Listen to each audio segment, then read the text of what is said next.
there. It's actually time. No, to we're start. starting a minute late. It's better No, for we're we're starting the show. There are two people waiting. Holy shit. Waiting for us. Hold on. Okay, all right. Wait, are you playing this song? Yeah, it's the intro, baby. What do you? No, you can't just do that whenever you want.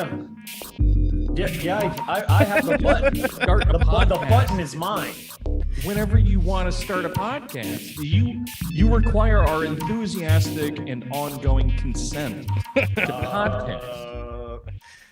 You can talk to HR about that. HR doesn't tried. She pulls a gun on me every time I walk into her office. Cool. Well, that was as usual a great intro that we talked over. Hello and welcome to the Benzo Rehab Dungeon. It is episode 101. Yeah, woo! And we got some kind of like Christmas special celebration. Nah, we did that last week. Some of us might not know about that though. I mean, none of us remember it, whether or not we were there. That's true. It is the 22nd of July, 2022. That seems racist. What you? No. It's another play on words about the jewel thing. Didn't it get unbanned? Did we cover that during the thing? Yeah. No, that's actually what we talked about. What did we say during last week's podcast? You know, people talk to me about like, oh, when you guys were talking about this on the podcast, it was like pretty funny the way like, and I'm like, yeah, that's probably a memory I should have. That's what really happened there. You know, like the Upside Down and Stranger Dudes or whatever it's Stranger called. Deebs. Stranger Deebs. The same thing. So people act like that's fiction, when in fact Australia is the Upside Down. That's true. It's the Antipodean regions, and so So what happened last week is not that John is an irresponsible piece of shit who doesn't want to fucking show up for his job. And it's not that you and I just got extraordinarily drunk because we have impulse control problems and depression. But what really happened is we were all replaced by the versions of us in the Upside Down. And John wasn't present because John is just so fucking pure and beautiful and perfect that he doesn't have an evil version. Or no, he's too evil. He doesn't have a... No, he's a piece of shit. Yeah, he's a piece of shit. Fuck that guy. His evil version was in the real world. What do they call the? I mean, so we've got the Upside Down. Is the other one the downside up? Like, well, all I know is that anyone who obsesses over that question probably has Down syndrome. Wow, Jesus, ableism. Like 5 minutes in the gate, not even. No, it seems like it's a fun show. It's got a lot of kids in it. It's got fun music. It's got all sorts of things. Pretty ladies, things that anyone can enjoy. That was more ableist. It's got bipedal human children that ride bicycles. You know what? I'm pretty sure that black people and Jews would love this show because it has like food and like dancing clowns. Am I the only black person that watches the show? But you're the only one we allow on. Technically experiencing it. Yeah, maybe. I don't know, man. You'll have to ask. Never mind. I'm not going to ask all of the listener. I was gonna say, you all know each other, right? Ask around. That's horrible. Because at the bottom of my resume when I go job hunting, it does say that if I'm the only black person at the company, I demand $7 more an hour.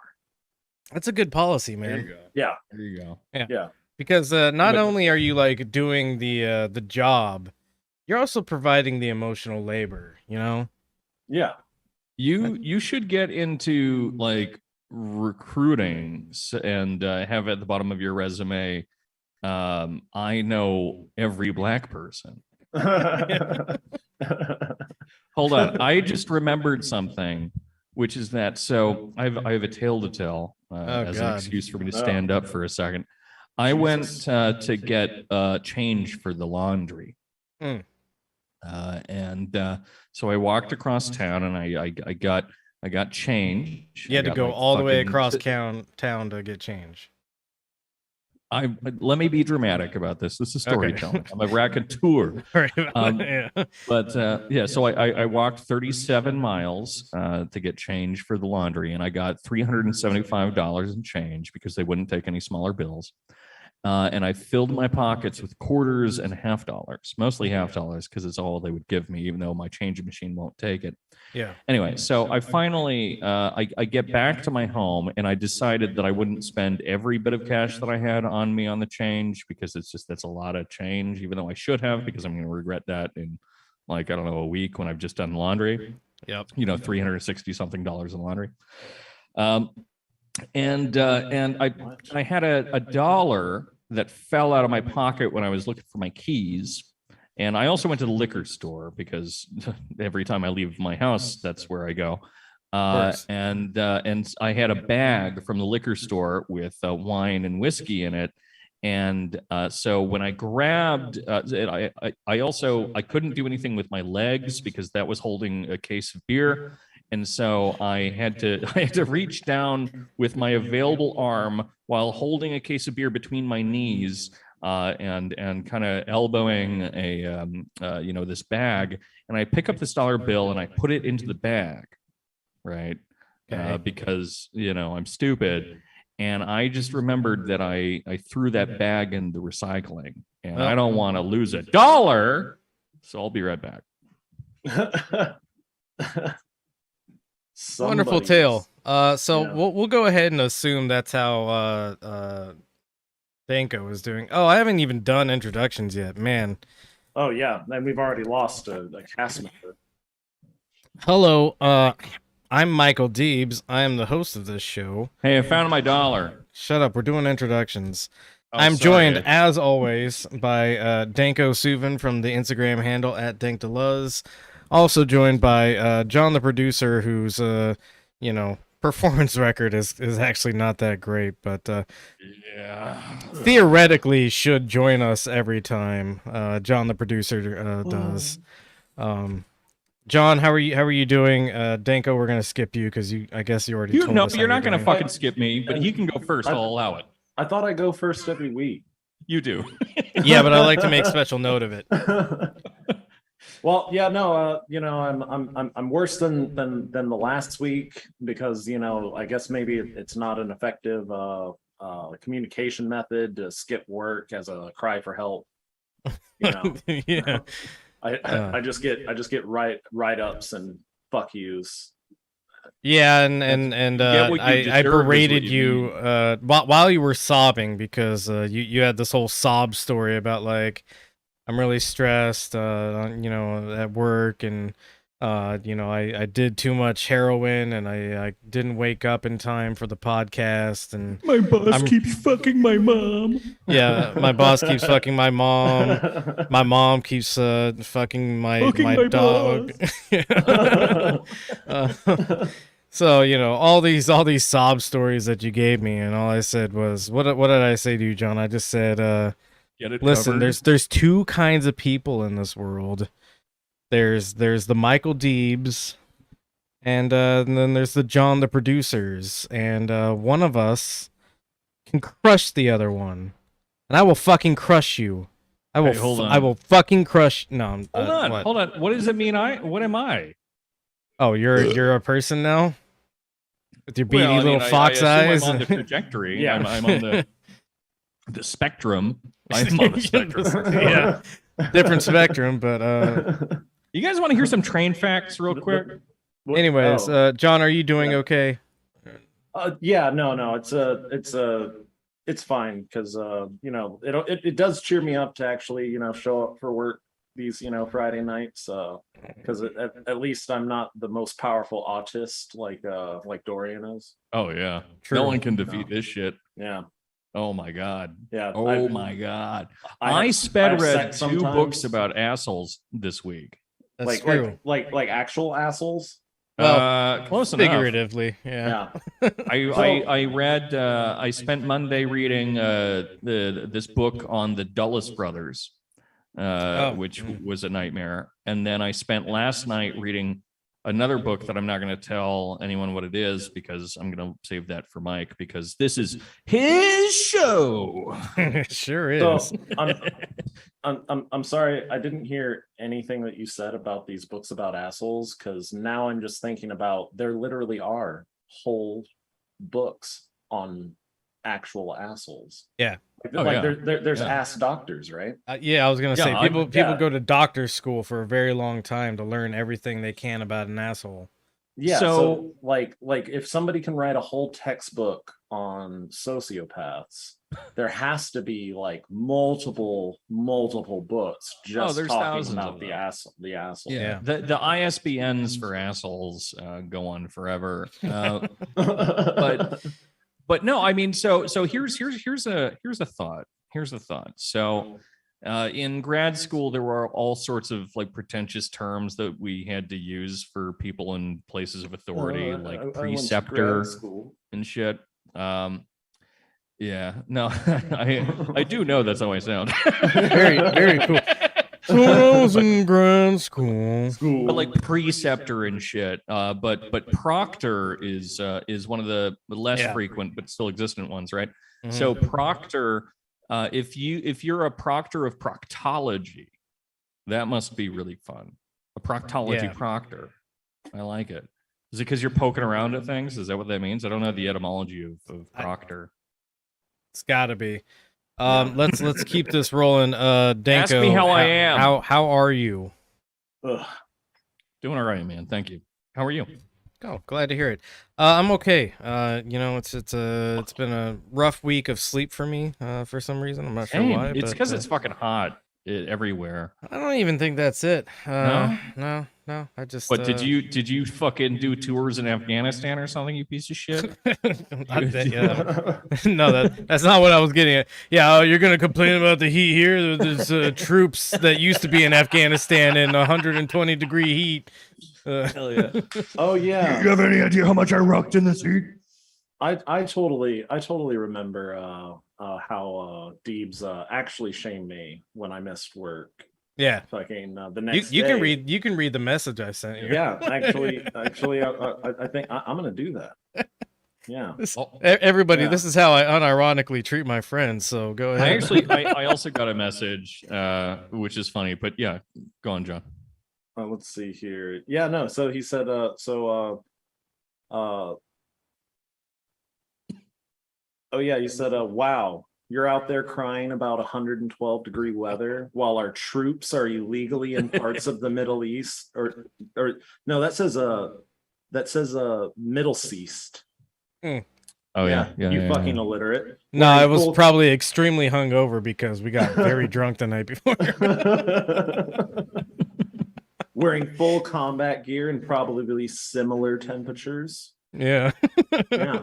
Fucking Deebs simps for the troops. Yeah, really stuck it to you. Fucking gay. It's weird because after I was present, he got angry at me for it, and he sent me this text, and it says, all political institutions are Kyberian military targets. Take universities, for instance. Learning surrenders control to the future, threatening established power. It is vigorously suppressed by all political structures, which replace it with docilizing and conformist education, reproducing privilege as wisdom. Schools are social devices whose specific function is to incapacitate learning, and universities are employed to legitimize schooling through perpetual reconstitution of global social memory. I don't know what any of that means, but I think it means that you've never had sex. Is he making fun of me for having degrees? Well, it's kind of like the so you know, I negged on John because, you know, he was crying about the heat and that's why he fell asleep and missed the podcast last week. So I went at him at the troop angle, and I figured I would go at you at the academic angle, like, oh, you're gonna cry about academia. There are literally Jordan Petersons walking around with PhDs right now. I will say in response though that there's that common adage, C's get degrees. They sure do. Which true enough. But the thing is that D's also get degrees at some universities, by which I mean D's nuts. Oh, got him. Cool. Well, let's go on to the so first off, the title of this episode. Oh yeah. What are we talking about today? The title of this episode is "Crack Open a Book." And we're going to be talking about Hunter Biden's memoir later. Yeah, John just got it. Oh yeah. But before we get to that, we've got a couple of news items that I think are noteworthy that we should take a look at. One of them is, of course, a recurring subject of ours, which I do receive alerts for. Okay. It's weird that it has that House passes 2 bills thing up, even though it's not about that at all. But maybe it's like the clip before or something. Anyways, so the Millennium Tower, the tower in San Francisco that's tilting, is tilted even more now. What? Yeah, John, if you would like to play this clip, please. Information tonight about San Francisco's Millennium Tower. Once again, the tower has hit what's called a period of acceleration. It means it's sinking and tilting even faster than the engineers working to shore it up had predicted. Could you pause it really Our quick? investigative team has learned. I need to adjust my audio, but did he start that off by talking about abortion? Yeah, so I guess this was like really poorly clipped.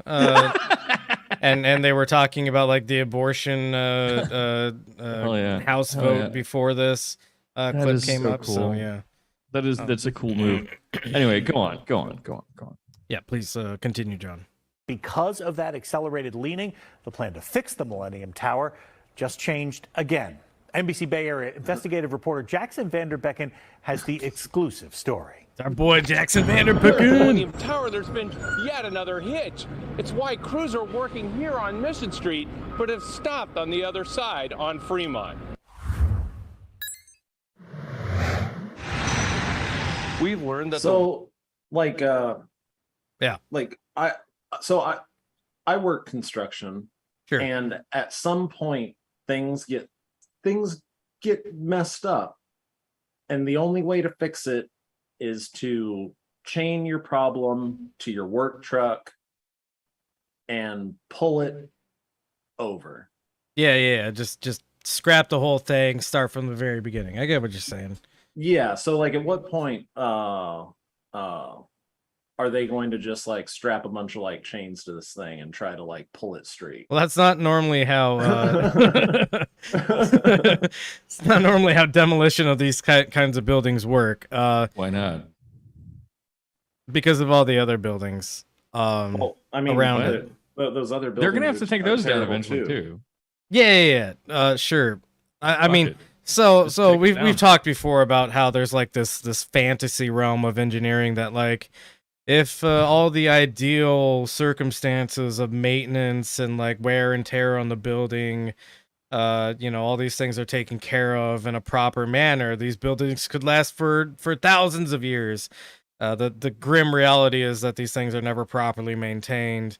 Once they lose their like market value, you're no longer like individually replacing all the steel girders that go into these things like you're supposed to, etc. Well, yeah. Well, it's worse than that even, right? Because even in environments where your only job is to work with numbers and calculations that are independent of real world circumstances and physics and chemistry and all that, wear and tear, shit is still, I feel and have experienced it to be generally pretty fucking wrong. It's like it's working with it's quantifying things that have certain unquantifiable elements about them. There's lots of stuff we don't know about physics still. There's lots of stuff we don't know about, like, the materials we're using. Yeah, they do, like, stress tests that are supposed to simulate a certain amount of, like, gradual wear and tear on something. You've got when they're testing out new road materials, they've got this machine that, like, spins around a tire on it, like, forever, to see, like, how long the road will last. But that doesn't account for things like, differentiated loads, maybe trucks that are overloaded, oversized load, and, like, all sorts of different things, and weather events and whatnot. And but even worse than that is, do they press on it? Like the tire that spins, like, are they like a 25,000 pound vehicle? Are they pressing 25,000 pounds of force as it spins? I don't know. One exactly would hope, but probably not. I don't fucking know. But even in terms of, like, estimating how many calculations a machine can make in an hour, even that's going to vary and get fucked up and get really weird. And so even the idea of calculating whether or not the calculations are going to be correct is something that's janky. And it's all fictions that these people tell themselves in order to, like, feel good about the work they're doing, sort of stuff. Your weekly reminder that data analytics and collection of any sort is useless, actually, and it's a bubble, and it'll eventually collapse, and then our economy will go to hell. Speaking of eventually collapse, let's go back to the video. Yes. Work on the Fremont Street side stopped in late May after dramatic new tilting. Monitoring data shows the high-rises leaned 2 3/4 inches to the west just during the last 6 months.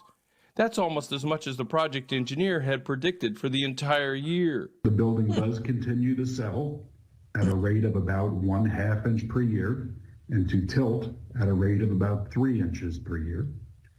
It is doing this whether we are conducting work at the site or not. Ron Hamburger promised San Francisco city leaders he would reevaluate the fix work if it appeared tilting to the west towards Fremont Street would exceed that 3-inch level. There's no question that the fix has made things worse. Bob Pike is a veteran geotechnical engineer who has advised Caltrans as well as federal agencies on large construction projects. He says the accelerated tilting was predictable, since part of the fix required digging to make room for an underground support wall next to the building. That digging would no doubt displace dirt that's acting as a buttress against the tower's foundation, resisting the pressure as the tower leans to the west. Pike says the same thing happened last year when crews dug deep to install support piles down to bedrock. And that ground loss simply allows the building to push outward in the westerly direction when they're working along Fremont Street. So fix engineers say they're now changing their strategy a bit.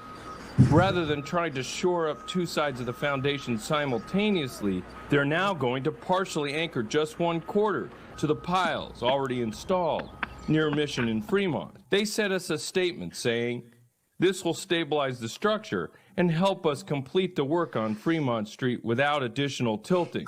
Wait. Source. So I made it up. Yeah. we have to fix it to fix it. Yeah, we got to fix the fix so that we can fix. Yeah. Oh my god. I fucking hate engineers. Yeah, and I haven't been following the exact numbers, but now I want to, like, make a spreadsheet of this and see, like, how fast it is accelerating. But they're talking about it scooting over a 1/2 inch and then suddenly, an inch and a half and then almost 3 inches. And right. I want to know how much that's speeding up over time, because there has to be a point of, like, where it passes this, like, angle of repose or whatever the fuck you might call it. Yeah. So I actually have a little bit of information on that, which I think they get into near the end of this video. But let's go ahead and run it through, and then I'll talk about where we're reaching. Quick. Go ahead. Which is just that this is getting to a critical point. Mm-hmm. Because the thing that's really concerning to me here is that half an inch. I mean, you know, people can ignore half an inch, sure. 2.5 inches, all right. Okay. 3 inches, that's getting really close to dick length, you know. Right. And once it goes beyond dick length, like if we get to 4.5 inches, then I'm gonna feel really weird every time we bring this back up, which will be every week. Yeah. I mean, but This like, is on top of the 24 inches that's already leaning, mind you. No, but like daily, you know, Yeah. or like monthly or whatever the fuck. Oh, okay, yeah, I see what you're saying. Yeah. Like if it moves more than my penis does in a week, I'm gonna be very upset about that. I mean, technically, you walk across town to get laundry money, so your penis I leave does my move dick at quite home, a lot. though. Oh, all right, never mind. Yeah. John, It's essentially a 3.5 inch Hitachi wand. Really. that's amazing. Yeah. It doesn't work like one. Ladies, he's single. John, what were you gonna say? Oh, I was gonna say, it's alarming that the building's tilting 1 micro penis a week. Yeah. What do you mean? What do you mean a micro penis? I just, you know, like a little dick. What? Yeah. What do you mean? A medically diagnosable little dick specifically. No, hold on. What do you Yeah. mean? Like we give me a size, bro. Yeah. yeah, no, like 2.5 is average, bro. Come on. I actually measure in meters. Really not an impressive number. Should probably choose a different measurement. John, go ahead and play the rest of this out.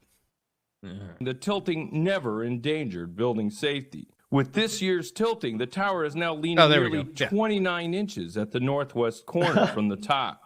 That leaves a shrinking margin for error because fix engineers have warned the Millennium's life safety systems like elevators and sewage lines could stop working once the tower leans 40 inches or more. Oh yeah. Jack. So the difference between like a plumber and an electrician, right? Like an electrician like does like a nice neat installation of their because they're the two trades that use pipes. Yeah. But even still, for an electrician, it could be a problem if, like, say, a building like cracked and a certain pipe came apart, which is why electricians are supposed to put the pipes together so they don't fucking fall apart. But plumbers, yeah, like plumbers have to install shit in a very fucking specific way for it to fucking work at all. It's why when people are like, oh, it's a pipe. You put one pipe, you take one pipe, you take it over there, and then they're like, why is my house filling with shit? Sure. You know, I should have gotten a licensed plumber. So in larger buildings like these, I'm sure you know, like they have like expansion joints and stuff like that, which is like rubber couplings that, because you know, every building, even a small house, has a potential to shift an inch or two one way or another over the course of its life. So you know, they put these kind of rubber joints on things a lot of times, which are called expansion joints. And these kind of like mitigate, you know, any shifting that the building does over the course of its life. But when we're talking about like nearly 30 inches of tilt at this point, a bunch of sinking, you've got to imagine that all these rubber couplings, and a lot of these are kind of like not accessible in any way, in my experience, where you know, I ran operations, facility maintenance operations for a city for a while. We had to do lots of excavation to like fix rubber couplings because for whatever reason, people thought rubber couplings were going to last forever, and they fucking don't. They wear out, like, regardless of whether or not a building shifts a bunch. These rubber couplings have to be like under extreme amounts of stress. And these are both, you know, feeding water to the building and feeding shit away from the building. So I you know, and the building engineers are saying, hey, if we lean like 40 inches, like our elevators could no longer be functional. I think that's like a high level estimate of like what their lean like amount can equate to. Yeah. I'm surprised that the building hasn't like lost most of its like plumbing services already. Yeah. Like, and well, and it makes me wonder if they if the only thing that the fucking engineer thought of was to over engineer the fucking plumbing routes. Well, yeah, I mean, because everybody knows that like you build something in San Francisco and it's on a layer of silt essentially. I forget what they call it. They call it the something clay, Old Bay clay. Old Bay, Yeah, they call it the Old Bay clay, and it's like this really loose, not very stable ground that everything in San Francisco is built on. And this is, it's not one of the biggest buildings in San Francisco. You can see right which next makes to it it. funnier, frankly, that it's not. Well. So here's the thing: is you see next to it like there's a much larger looking building, and I don't know what that building is. A couple at least, yeah. But especially that one, yeah. But residential buildings are incredibly heavy because in an office building you can get away with like 2 or 3 bathrooms per level, right? Yeah. But in a residential building, you have to have several bathrooms per level. Because each individual unit has its own bathroom, its own kitchen. So you have all these appliances and all these other things that go into it. And, I imagine, and not knowing a whole lot about this kind of thing per se, that just the weight of water weighting the pipes at all of these points, especially if you have like a bathroom every, fucking 1,000 square feet. And this this ties into something that I was talking about with like the World Trade Center when we did that building episode like a year and a half ago now. You mean all of our episodes? Well, yeah, I mean, but like specifically the building episode where I talked about like how inefficient a lot of these skyscrapers are. You mean all of our Shut up. In the case of like an office building sort of arrangement, and I think office buildings are garbage too, don't get me wrong. But they're lighter at least. They are lighter at least, and since you have like a reduction of like all these services that are necessary because you're kind of like working with an economy of scale, and really like the majority of your mechanical equipment is going to be for HVAC, which you can kind of centralize in a lot of ways. Because air doesn't weigh anything. Water weighs quite a lot, and getting water up to the top floor of one of these buildings requires a lot of mechanical rooms, a lot of pump equipment, a lot of concrete to support all these structures, etc. So yeah, this building is significantly heavier than every building around it because it's a huge residential building. Built to the size of what like an office high rise would be. But yeah, no, that's good luck to the fixers of Millennium Tower. But it's incredible to me that like projects like this continue to be allowed to be built. This happens in New York City a lot more than it does in San Francisco, and I think we're gonna keep running into these kind of problems over and over again because New York has like a similar sort of thing going on with its ground because of course it's like a seaside city. It's got very similar conditions of like what the soil and bedrock are doing. Yeah, but I mean, fact of the matter, in the end, sorry, I've been no, you're good. Apologize in advance for this, but I've been diving through a bunch of Land again because I got into a reading mood, and I've been reading a lot of Nick Land because I'm an idiot. But one of the fundamental truths that I think he actually does point out that's true is that capital is essentially an epistemic machine, right? It always is just trying to learn and ultimately learn limits. And so, of course, they're going to build these buildings in unsafe environments because ultimately the entire purpose of building that building is so that capital can extract as much money from it as possible until it finds the limit when the building collapses. Maybe I well- should also read a little bit of Land, because this kind of ties into what I've been writing for Operations. I've been telling fucking so many people for so fucking long that Land, though his later work is insane and his Twitter persona is worse, Meth. and he is racist meth. Actually, it's post. Here's the problem. He was Post-meth way racism. he was way better when he was on meth. Yeah. And then he quit meth, and then he became a raging racist. But his earlier work, especially, or his like mid early work, things like Machinic Desire, are phenomenal, and they're really, really good. And of course, you have to take it with a grain of salt, and you have to understand that, like, he's just like, he's the most fun secondary literature that you can read, right? Like, he's not. No one can ever really look at him as primary literature, at least in my mind, but he collates things and makes them interesting and insane in interesting ways. And Nick Land has a lot of shit that's really useful. Even if you fucking disagree with him entirely, you still can look at his points, find them agreeable or disagreeable in a way that's at least interesting, right? Which you can't do with, like, fucking, I don't know, any shithead like even Mencius Moldbug. For the most part, you can't. I was actually going to bring up Moldbug, or maybe. Oh, like, yeah, we're going to talk Yarvin. about Yarvin. Yeah. But no, like with even with him, like Mencius Moldbug, he's not as offensive in a certain way as like Ben Shapiro and people that are actually given way more kind of credence and allowance to speak in mainstream media, yada yada. Despite saying things that are both more offensive and less insane. Sure. But he's really just repeating things that have been said by conservative philosophers for 300 years, right? Yeah. Or longer, thousands maybe, but back in Rome, a lot of this shit was said.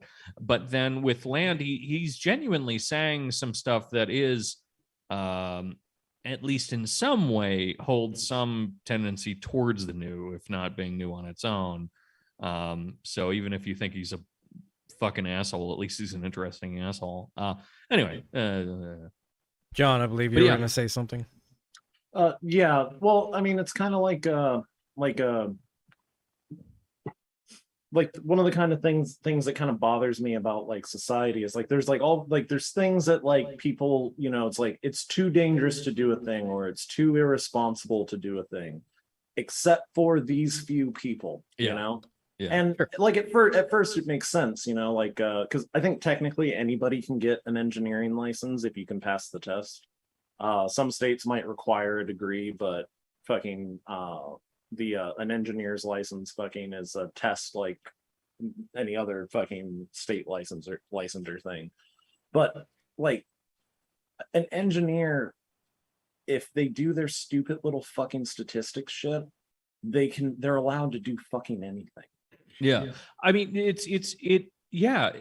like cops, but for buildings, Exactly. I mean, the real problem is that the determination of truth is kind of twofold, right? Where it's not only that truth is determined via consensus, as in the more people say something is the case, the more it becomes the case, but also that we have this scientism type thing going on as well, right? So if you get an engineering degree and you're supported by an institution of engineers who all got the same bullshit degree or whatever the fuck, and you have a bunch of money behind you and thereby a lot of investors and people that rely on you and things like that, that is what ends up determining truth, at least in terms of action, which is the only kind of truth that really exists, right? So, well, we see in this story like a perfect example of that.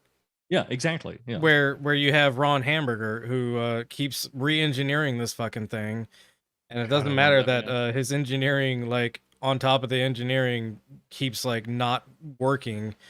He's still allowed to like speak as the engineer on this project for some reason.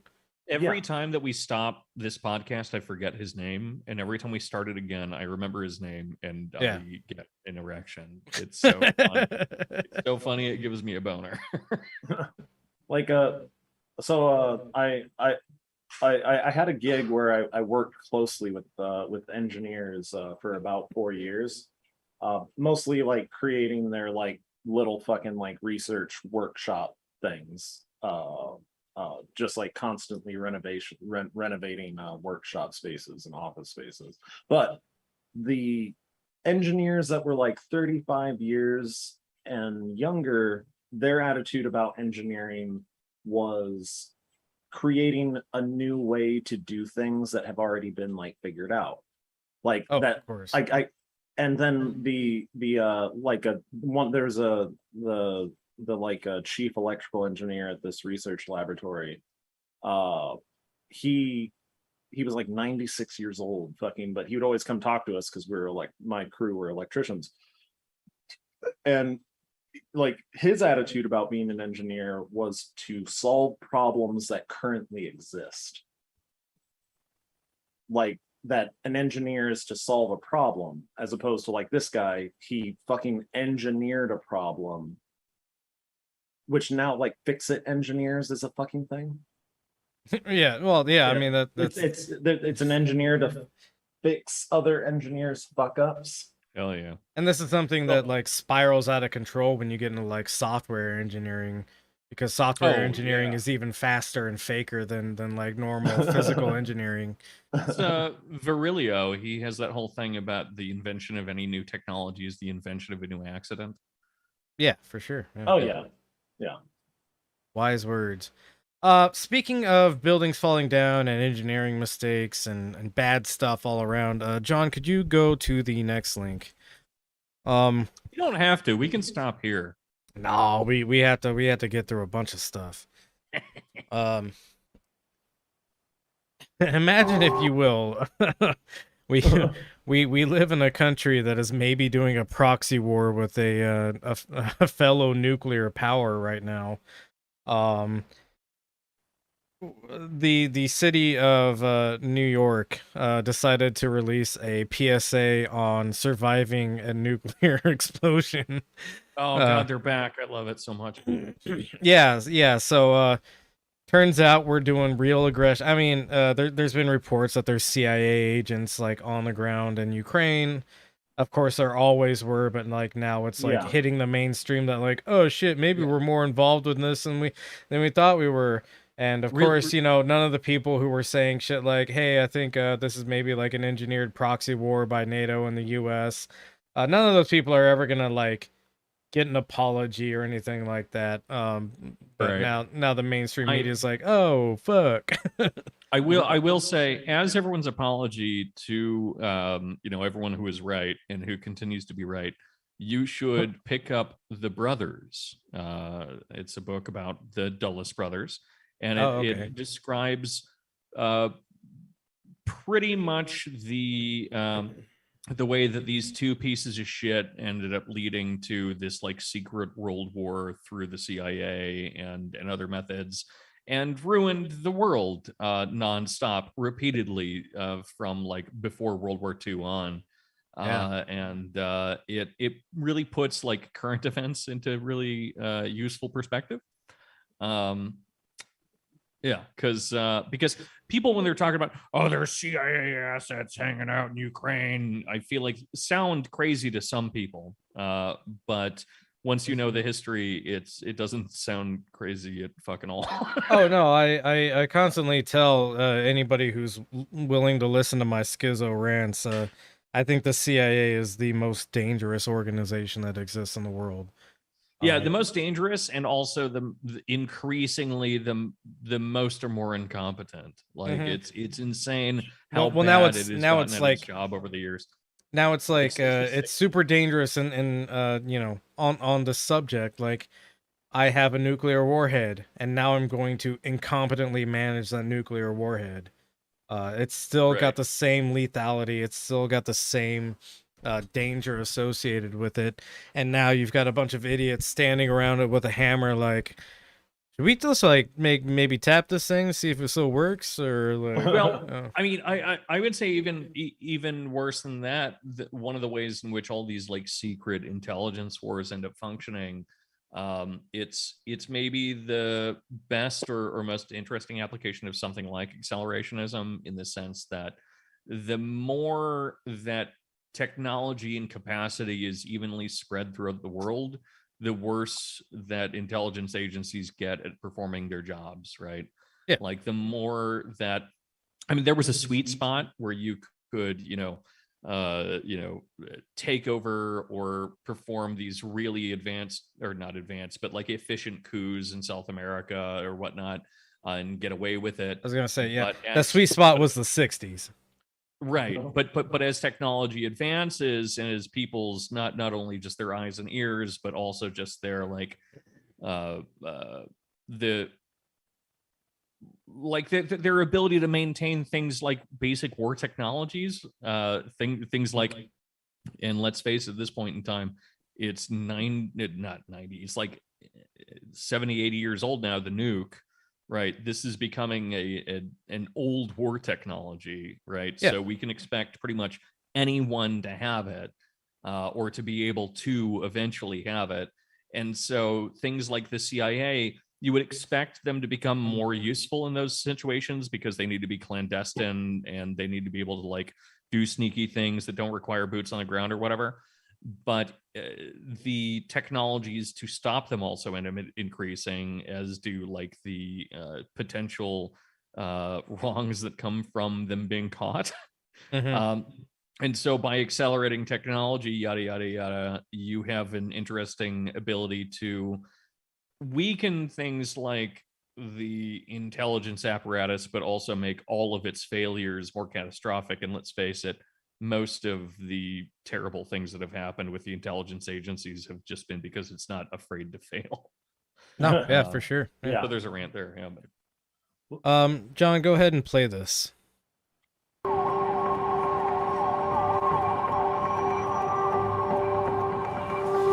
So there's been a nuclear attack. Don't ask me. Wait. that CGI background's so good. Yeah. That's fucking amazing. Close that little ad at the bottom real quick, John, and then go ahead and ask your question. So, and this was made by the city of New York. Yeah. The city of New York couldn't find a fucking graphic designer to like put this all together. I get. Well, he meant Newark. Newark. Yeah. They couldn't fucking just go outside. Right. Like, well, they have had to pay a bunch show of the people buildings to as destroyed. record their brownstones. Yeah. It's just all the richest people in the world. Yeah. Yeah. Well, I mean the lucky like 96-year-old ladies who hopefully, for their grandchildren, if they die in the next 5 years, will actually be able to pass on those dilapidated brownstones. Those waterlogged brownstones. Yeah. The filled with black mold and rats and things like that, that were able to their husbands were able to buy from being a plumber. Yeah. So before we continue playing it, I just love the way that this is introduced. So there's been a nuclear attack. Don't ask me how or why. Just know that the big one is hit. That's going to be the thing that we get in trouble with. I mean, there's going to be a lot of things, but the thing that millennials are going to get in trouble with Zoomers over is going to be ads like this. They're going to get blamed on us. Yeah, absolutely. Like, I mean, there's been a nuclear attack, and honestly, I think fairly so. I think fairly so. Yeah. Yeah. Well, like certain things I sometimes I don't want to agree with people saying that millennials are the whiniest little bitch generation, but then other times like I do. It's like before I knew the term shit lid. It fucking it blew my mind that when I remember having some conversations with shit-lived friends and acquaintances about being nuclear bombs are bad. Nobody should have them, America shouldn't have them. And it's like, well, we've created the strategic nuke. Yeah. It doesn't irradiate a fucking territory for 500 really years. Cool. Our nukes are ethical, okay? Yeah, And then it's like, so you don't think that was because they were like, oh shit, like we fucked up if we completely destroy a country with nukes. It also fucks up the world for everybody. Yeah, or like how can we claim that that land and resources when it's irradiated? So let's make more efficient nuclear. Yeah. Of course. Yes, we'll call it strategic. It's the people that are obsessed with recycling, even though it doesn't work.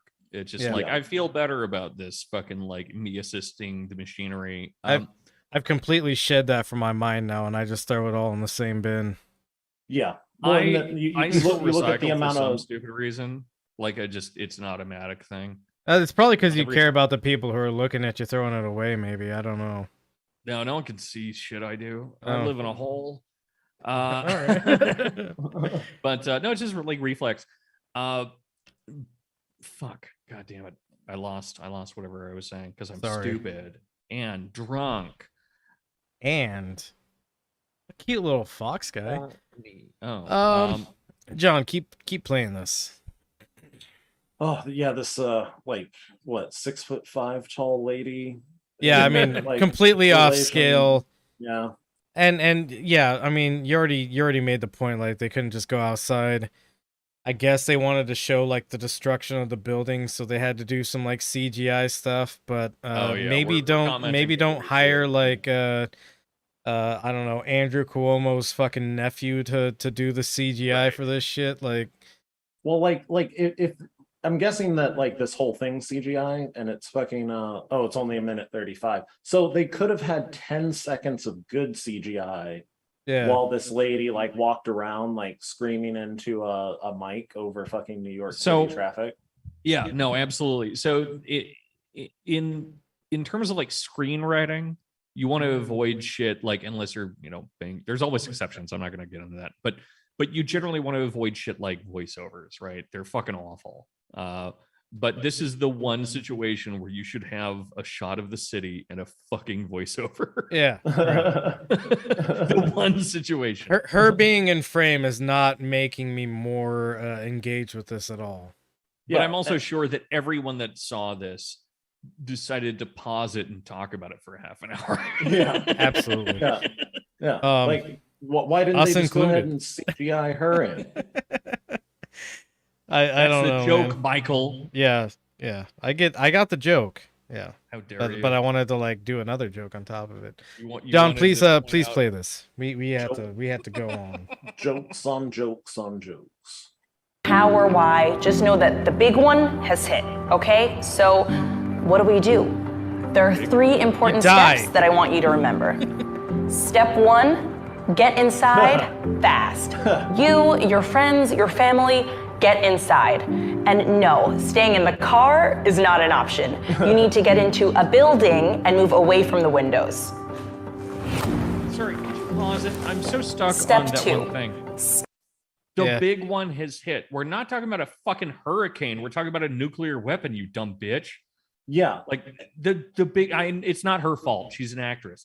But the big one has hit is such a fucking stupid thing to say. Yeah.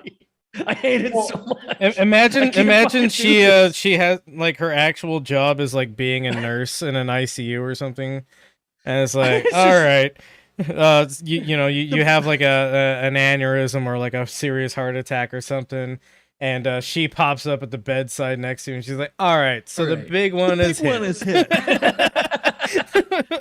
Your life is in very serious mortal danger. We don't know how or why. Don't ask me. I don't know. Probably has nothing to do with the war that we're fighting in Ukraine right now. Another thing here is that, okay, so just looking at the list that she has right now, right? So get inside fast, get into a building, move away from the windows. Like, I know that this is ultimately serving... You can't outrun vision. Purposes. Yeah. Right, exactly. That's kind of what I'm going to say. Which is that purpose number 1 is to do some very minimal thing to protect people from fallout if and when it occurs, or like radiation in general. Number 2 is to pretend that we have a plan, right? And number 3 is also to pretend that we have a plan. yeah. Pretty much exactly what she's gonna go through. But yeah, so move away from the windows is such a funny one because like it exactly 30% of this has to be a lie, right? In order to kind of make this machine work. Where everything is just like, okay, if you get into a building fast enough, as in you're able to get to a building because you haven't been evaporated yet, vaporized, yeah. You're not a shadow on the steps of whatever building you were walking into. Right. Yeah. Well, well, it's because psychologists are no longer a public menace.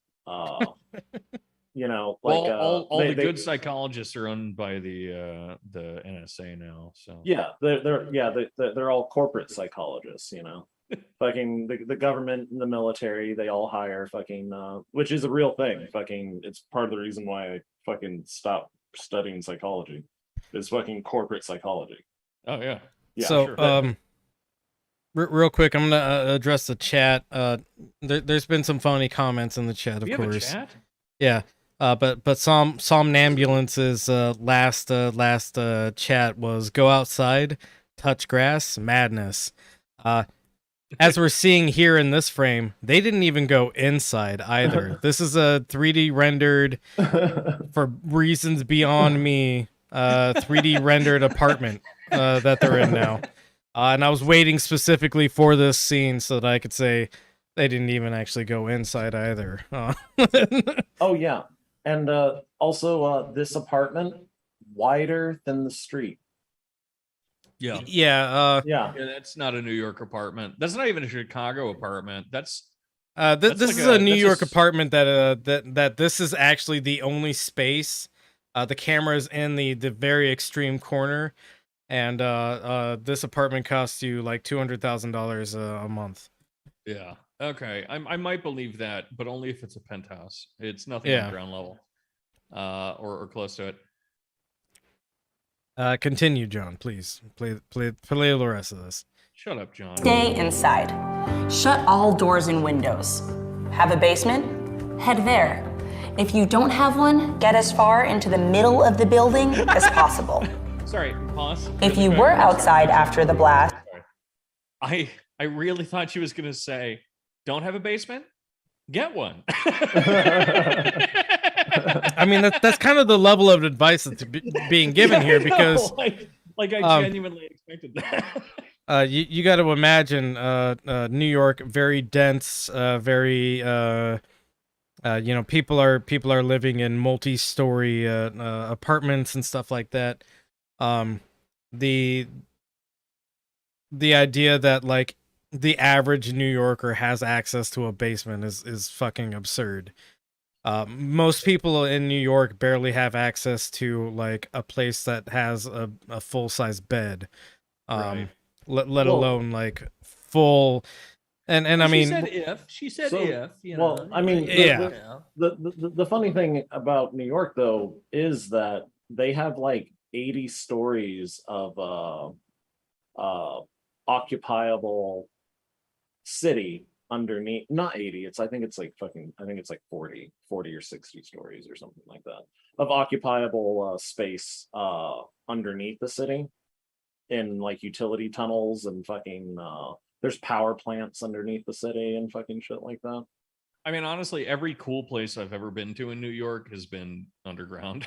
Like literally.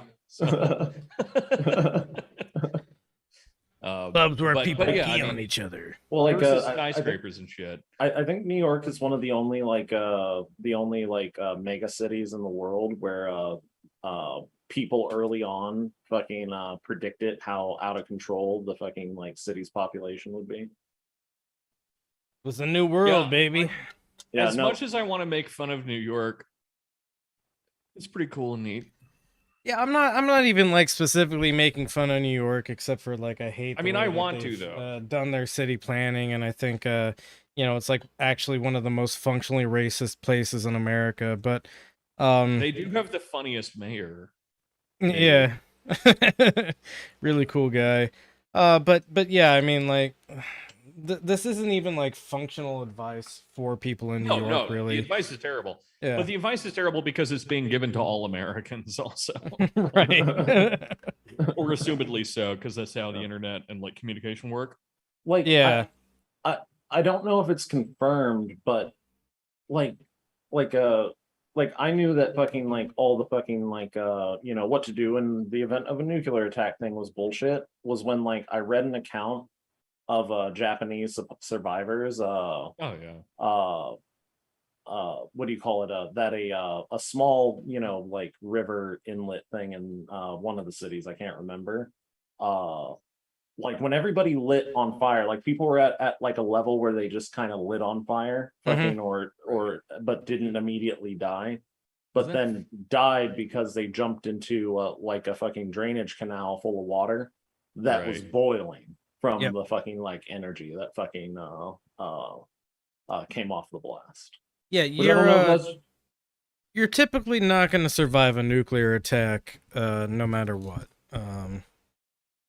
Yeah, like in like it's like a fucking like 10-mile fucking like radius of like fucking, if like you're 60 anywhere to 80 inside of that like 10-mile categories. radius, you're basically fucked. If you don't die like the day of, you're you know, gonna be sick with radiation poisoning so bad that your odds become like 50-50 on the cusp of that 10-mile radius. Then when nuclear war finally starts, that's going to be the greatest victory of every person that lives in Milwaukee, because Chicago will be wiped off the face of the fucking earth, but Milwaukee will be untouched. Exactly, yeah. Live close enough to a city that you can like you know, enjoy the fireworks, I guess, is the advice that I would give people. I mean, just don't live in a cool city. Yeah, no, apparently like the only place that somebody would want to hit with a nuke in Texas is fucking where I live, apparently. Oh, yeah, gotta get out of there. Yeah. I mean, it's your fault, really. Yeah. You know what you did. It's because women don't have women are allowed to go topless in this county. Really? Yeah. Which what's I'm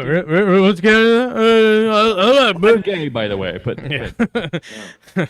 I'm asking so I can stay away from that county. Yeah. We don't need to watch the rest of this. Let's watch the rest of it, but promise we're gonna be quiet.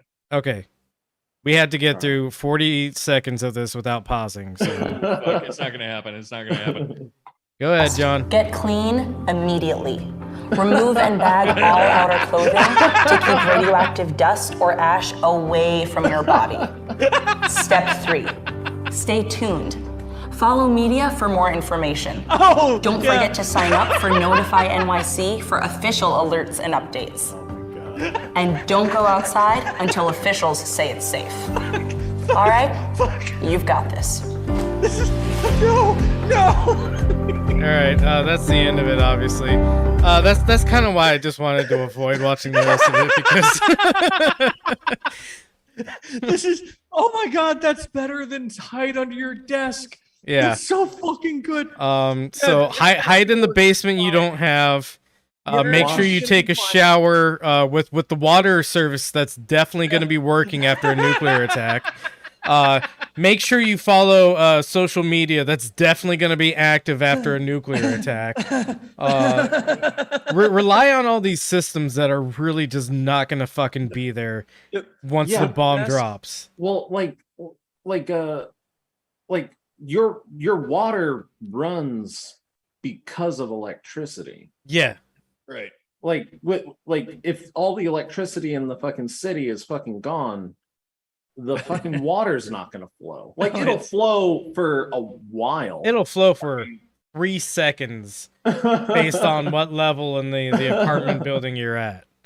I mean, thankfully New York doesn't have things like skyscrapers and like exactly that require tons of electrical pump systems in order to feed water to whatever you're living in. But oh my god, dude, how do you dare to try to stop us from hearing that? Because I didn't think we would make it through the end of it, and I'm actually impressed that we did. That was fucking magical. I'm proud of us. I am proud of us thing too. We've ever had on the podcast. We've had funnier. We're actually going to watch a Jordan Peterson clip at the end of this. That's probably the funniest thing I've heard in my entire life. Really? Yeah. Okay. We have to watch I'm 12 gonna minutes of laugh it and though. ooh, So, it's- woof. Oh Jesus. So let's go ahead and get through this next link real quick. Lots of people have posted about this, but I just wanted to make sure that we covered it a little bit on this this venue. Awesome. Oh yeah.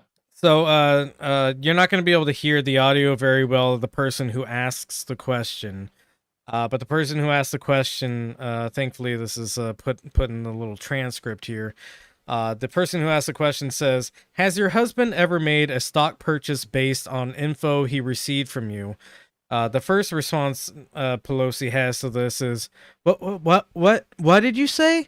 And then he repeats his question at the same volume level and just as clearly as he said it before. And then Pelosi kind of just says, "No," and then runs away. But go ahead and play. No. Over the course of your career, has your husband ever made a stock purchase or sale based on information he's received from you? What are you saying?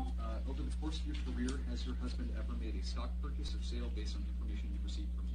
No, absolutely not. Okay, thank you. And then she runs away. She literally runs away after that question. That's so good. She even like folds down the microphones. Yeah, like, oh god, I gotta make sure I get away from this What are shit. you saying? That's so good. Go ahead and stop that. So this is in regards to this article right here. Well, I mean, there's lots of articles about this, but this story, I guess. Nancy Pelosi's husband buys millions of dollars worth of Nvidia stock ahead of a vote on chip manufacturing bill. This is a handout to semiconductor development in America. All these companies that rely on semiconductors could make the semiconductors here. It's cheaper to make them abroad. And basically the bill is saying, hey, we'll give you a bunch of money if you promise to make it in America instead. When we actually have like the legislative ability to say, if you're an American company, you have to make it in America to give people jobs. So instead of like flexing that actual legislative power that we supposedly have in America, the response is, we'll give you a bunch of money if please you make it in America. And this is projected to like pass almost unanimously. There's been a couple of outliers, people like Bernie Sanders, who are like correctly identifying that this is like a corporate handout bill. But I mean, he's still probably going to vote for it anyways because it's generally better for working people than it is not. But it's still a corporate handout bill, regardless. Yeah, because people are fucking retarded. Mm-hmm. Like a multi-billion-dollar company is not going to go fucking bankrupt because like they're not going to stop making microchips because we make them fucking make it in America. Yeah, and these are companies that are already raking in like tens of, if not hundreds of billions of dollars in profit every year. So they could invest in their own American infrastructure. It's just that right now they can suppress wages in America by shipping all these jobs overseas to countries who have suppressed wages already. Disenfranchised workers in America, disenfranchised workers abroad. They get the best of both worlds. Jesus. By doing what they're doing, and now the legislature is basically going to hand them. It was originally going to be $250 billion, but even like conservatives are like, oh, that's a little bit extreme. So now it's only $50 billion that they're going to give to companies here in America. A quick. Sorry, go on. No, go ahead. Well, I was going to say they're going to give $50 billion to companies here domestically, in the hopes that they like genuinely pursue some kind of semiconductor manufacturing in America. Right. And just a quick reminder for everyone, though, maybe it's not necessary, but just any kind of leftist movement is necessarily internationalist. And so any way of like attempting to just defend the pockets of people in the US is number one, ineffective, but number two, probably just deeply immoral. Right. Yeah, I agree on that. And since you brought it up, I was gonna say we need to do a Nazbol episode soon. Fuck yeah, let's go. Because I've been seeing some Nazbol. I've been seeing some Nazbol rhetoric, and yeah, that needs to be put to bed. I mean, Nazbol can still be. I mean, it doesn't tend towards it, but you could have internationalist Nazbols in a you weird, don't though. scary way. so I can imagine it in a terrifying way. Yeah, yeah. Sure. So yeah, well, we'll have to do a Nazbol episode soon. The multipolar world does in fact require poles. Exactly. So John, I forgot to put a link to the book that we're going to be reviewing next. 14 links. Yeah. Okay. Well, some of them we're going to hit pretty quick. John, if you could look up Hunter Biden, Beautiful Things. Oh God, it is a beautiful thing. Well, we gave it away. There we go. For the listeners, well, I just want to have the image of the book cover up while we talk about it. I just know that the vast majority of us or of them that listen to us on Spotify don't want to listen to us doing a Google search in silence. Sure, yeah. Well, it's all content, all right? This is how the sausage is made. I don't like sauce. Well, I love sausage. It's actually better than bacon a lot of the time, frankly. Just keep the image up, John. That's fine. Yeah, that'll do. First thing I would say is that I didn't have this question before reading the book, but afterwards I do. So the cover of the book is a tow-headed child holding his father's suited hand, or his suited father's hand. The hand itself is not suited. But it makes me, at first I was like, oh, of course, that's Hunter Biden holding his dad's hand. And I was it's got to be Bo. Wait, is that Bo? And why do we have that question, Mike? Because this book, why have we gained that new certitude? This book is a nightmare. This book is a great man theory for my brother only. Actually, that is good. That is good. So I told someone I was reading this book, right? Yeah, I told a couple of people too, and all their responses were why. Right. Well, this person doesn't know me phenomenally well yet. They haven't listened to the podcast yet, etc. And who you fucking? I'm just kidding. Go on. Yeah. Now you got what the the implication is there. Don't tell her about the podcast if you want to keep that up, I guess. She knows it happens. I just tell her not to listen to it. But they ended up asking, so was it just kind of a nightmare, or were there any insights? And at least she expected that maybe it would be just a nightmare.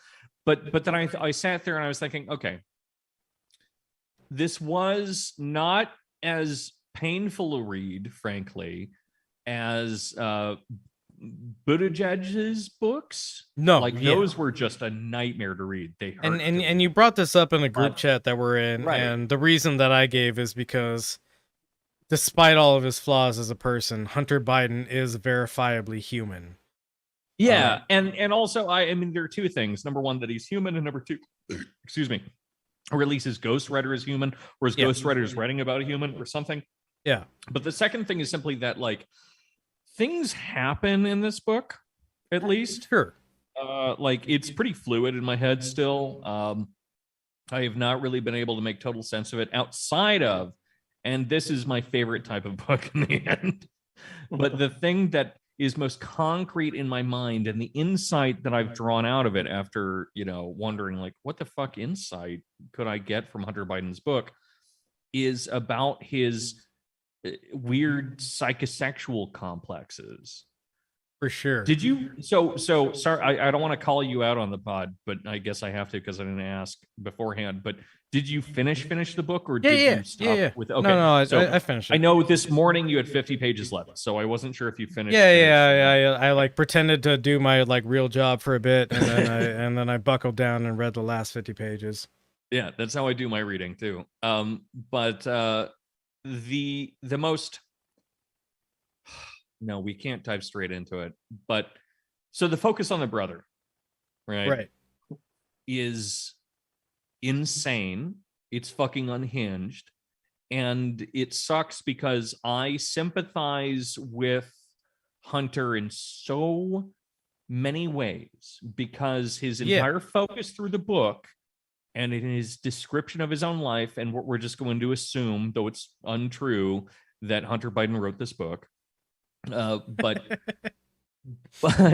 because I've read his poetry, and he's not a writer by any means, and this was clearly like dictated to someone, and they kind of like filled in the linguistic flourishes that exist. Right, in it.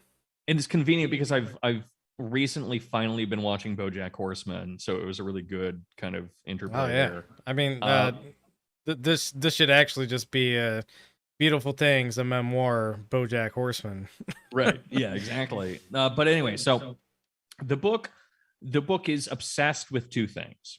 And on the cynical end, well, I mean, people can sort out what the cynical and the optimistic versions of this are. I think it's pretty obvious, but it's obsessed with his experience of grief over his brother's death, and with his own experience as an addict. Yep. And I think those are two really fundamental and traditional things to write about. I don't think there's anything wrong with writing books about either one of those. In fact, many of my favorite books are written about that kind of thing.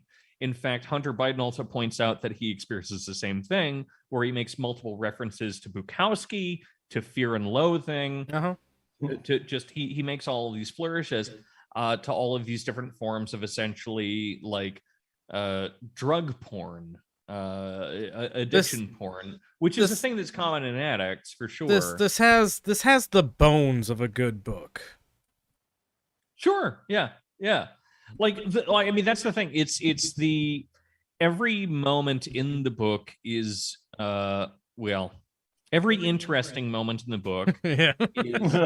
It's almost as if like Dennis Johnson wrote it, and then it never gets that point. It's like the fucking Hallmark channel steals it halfway through, right? So that's too fucked up to be on Hallmark, but it's not fucked up enough to be fun and interesting. So you're saying it's more like an FX series? Don't you trash on FX? I will trash on FX, and I will. That's the only thing I agree with Chapo on. Is that FX shows rule? But. Well, no, some of them do, but big schism here. So anyway. Yeah, go on.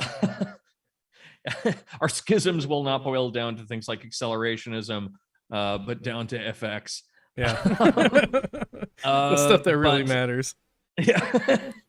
But anyway, so I've been kind of going around in circles. I apologize. I've been ranting a lot, but really, so the summary of this book, if I could do it really briefly, would be I love my brother. I love him. I love him. I love him. He loves me. He loves me. He loves me. If you've read the book, you understand what I'm referencing to. Yeah. And by the way, our mommy died, and that was bad. And then let me stop you real quick right there. Mm-hmm. Yeah. You say mommy. He keeps referring to his new mom as mommy. What? His new mom is mommy? Right? No. I was saying he keeps referring to his biological mother as mommy. Right? That's because Nelia Biden is mommy, Jill Biden is mother or mom. Oh my god. Oh my God. I did a weird thing in my head while I was reading this, I guess.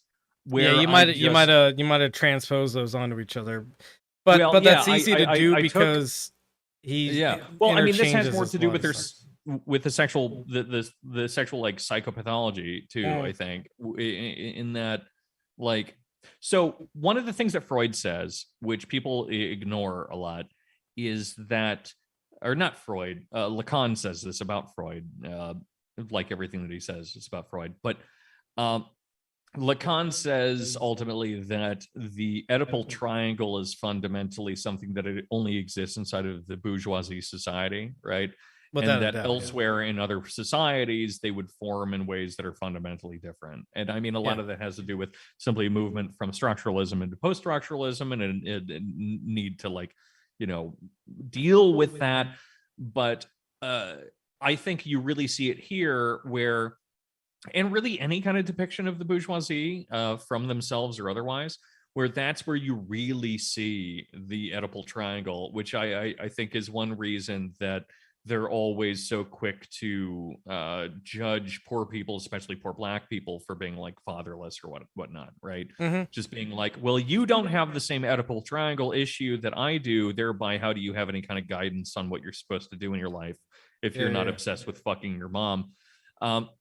But yeah, so anyway, so I ended up kind of confusing the two characters because number one, it's not a terribly well written book, and because I'm stupid. Number two, and number three being that I really did think that the replacement mom was mommy, at least in retrospect. And I think you're right. I mean, like I said, I sped read this in a night. I wrote down like specific notes on a bunch of stuff. So yeah, I didn't write any notes. That might have been why I took a little bit longer to read it, rather than like specifically one night. I was taking notes as of course, evidenced by this sheet of paper I have. Yeah, I just let it flow through me like it should have. You let it flow through you like a hit of crack. Like dysentery. But yeah, I really thought that that it was this weird kind of sexual thing in the end, but I guess not, and that's interesting in its own way. But the really bizarre sexual pathology that comes through this, and we can finally get to it and I can shut up and stop ranting, is that throughout the whole book, you know, because it opens with Beau Biden, who, by the way, is, in my opinion, based solely off of like his career path, but certainly off of it, individual things that he did, probably actually a worse person than Hunter Biden as a crack addict who constantly fucks prostitutes, right? Like he was the DA and he was in the military and all these different things. And I'm talking to two military guys here, but you know what I'm saying. Well, I mean, we're specifically former military guys for a reason. Post anti-military guys, yeah. Like Beau Biden, just this person who fundamentally had to have been a monster to have any of the sort of like markers on his life that he had, is idealized and worshipped by Hunter the entire time. And then in the end, Hunter finds, I got to skip over so much amazing shit here, but towards the end of the book, my favorite passage in the whole fucking thing, the thing that made me cry laughing. I had tears streaming down my face, how fucking hard I was crying at this. But he meets a woman. Yep. And they go on their first fucking date. Melissa, right? Thank you. I wrote this down specifically. See, I didn't take any fucking notes.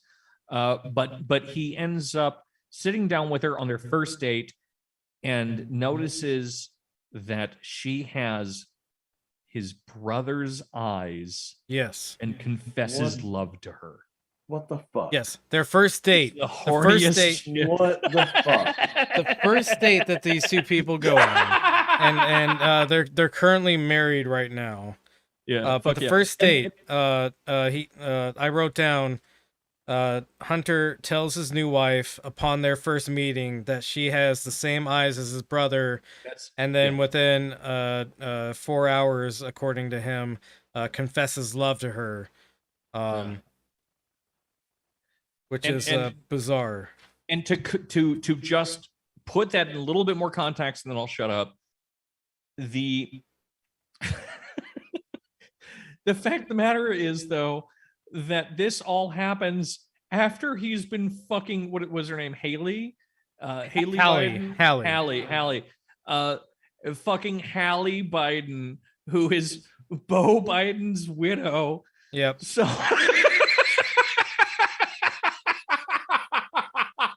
yeah. Like, I'm gonna go out on a limb here real quick because his dick is psychically tied to his brother's and yet distanced from it because he desires his brother. His brother produces this bizarre psychoanalytic triangle that I can't make sense of, and I love it so fucking much. It's really, his brother really is fucking his bizarre. dad. His brother is his dad. I was gonna say, yeah, his brother is his actual dad because so good. Joe his dad is even is says that. demented. Yeah. His dad says, which one is which? I'm pretty sure Beau was my soul and you are my heart. Yes.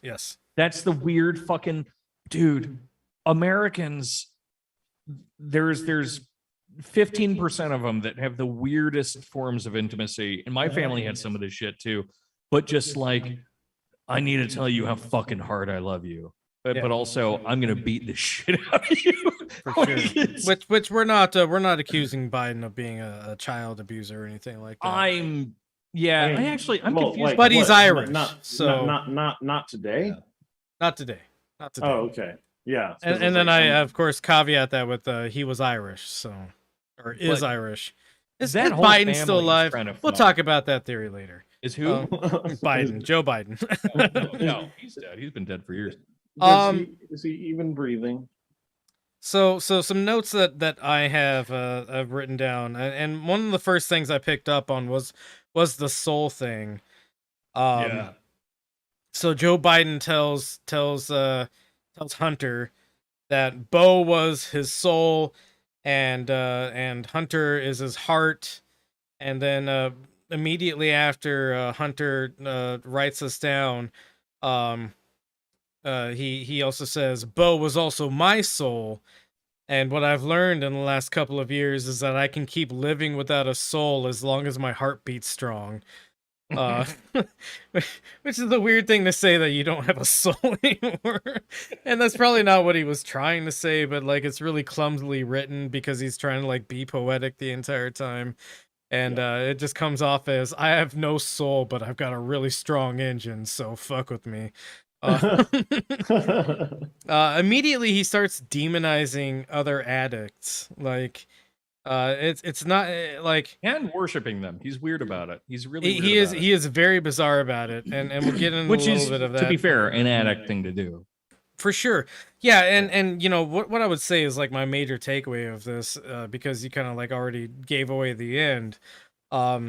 This is just like another stage before he goes back into a relapse. I hate to say it, but has he not relapsed since this book got released? Like I don't know. I don't really keep up with news on Hunter Biden that much. This was actually your reading assignment, so maybe. Yeah, but I'm not a Q nerd. I'm just a guy that likes to read bad books. That's true.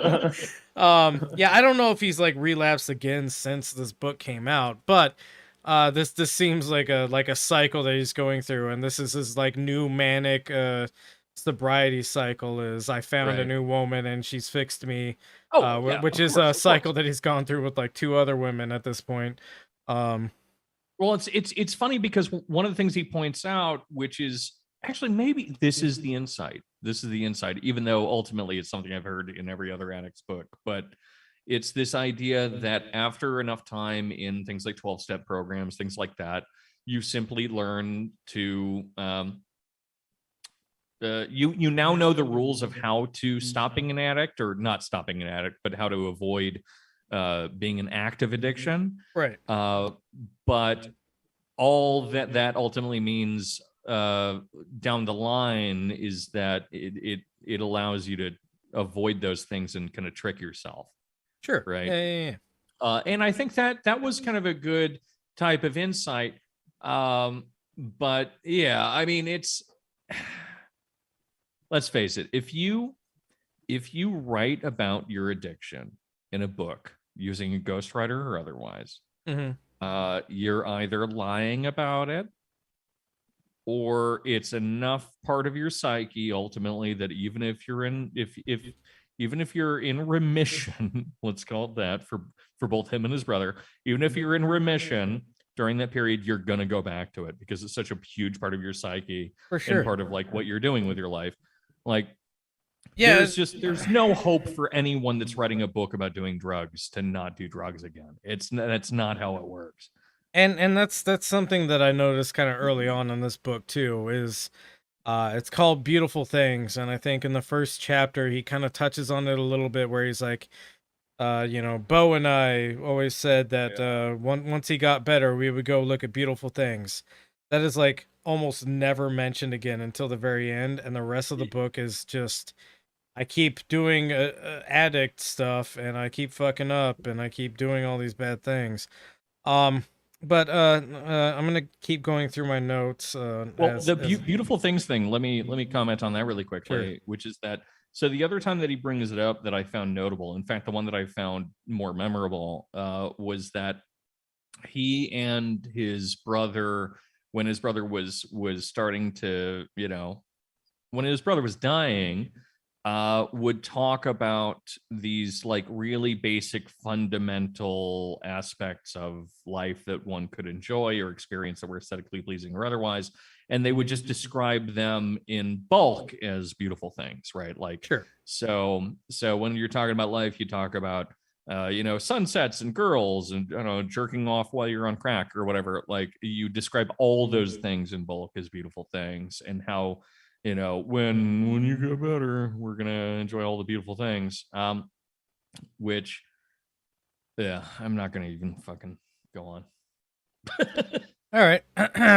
So kind of immediately he does this weird demonization of other addicts. So I'm glad that when you were talking about kind of like your takeaways from this, you brought up the bourgeoisie. You know, Hunter Biden describes his family as being very, very middle class. They're not. They're you know, huge political operators. They have all these political ties. I think it's because he's too dumb. Like, I actually do think it's because no, I think he earnestly believes that he's middle class, even though he's like really like insulated from everything monetarily. Right. Like, I mean, one of the first... isn't it like technically true that Joe Biden was like middle class till he was 8 or something? Oh, I'm sure that's true. Yeah. I mean, that's the case with a lot of like older Americans, but Americans in general, but probably also everyone, which is that you carry on the class of your parent, right? Or at least you allow yourself to believe you do. And it's like it doesn't work in the same way as like hypodescent, right? Like, if you have one black parent and one white parent, you can't just say that you're white, generally speaking. But if you have one rich parent and one poor parent, sometimes you could say you're poor.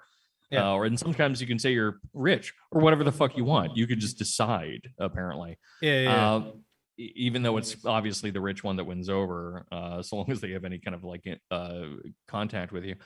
But the shit, I just lost it. Think about hypodescent and how weird that is. I'm stupid. Hell yeah. So it's clear that he sees himself, even though he's very. Oh, okay. Sorry. No, yeah. I mean, he sees himself as being middle class, even though the first time that money is mentioned in the book is talking about how eventually you end up getting $1 million mortgage. Right, yes, yeah, kind of exactly that. But also, like, at first you get a girlfriend, and then you have to buy a car, and then suddenly you have $1 million mortgage. Classic story of America, right? And so he's clearly like 47. So when was he buying his mortgage? He was probably right out of college, more or less. Yeah, it was like it was before his 30s, I believe. Yeah, so 25 years ago, buying a mortgage that was $1 million. Fuck you. Eat my ass. So he clearly sees himself as way above this class of people who take crack, even though he is somebody who uses crack. Dude, the way he describes bicycle Yeah. We'll get into that in a little bit as we go through my notes. But so he demonizes other addicts in the prologue, not even like making it to the actual book. He describes them as desperate, dangerous, and lunatic people. Most crack addicts are. And he differentiates himself from that. He says, I don't fit the stereotype of what a crack addict is, because most crack addicts are, desperate and dangerous and lunatics and stuff like that. Right. So then it goes into like, Bo is dying from brain cancer, and then he does die, and then he does this thing where because any family that's been through a crisis can tell you this, that when a family enters crisis, people fill in roles, right? Right. Somebody, takes care of one thing, somebody takes care of another thing, somebody plans a bunch of stuff, somebody does, like feeding the family, cooking, that sort of thing. He describes this as like such a magical moment of the Biden family that's just like inseparable from who they are as people.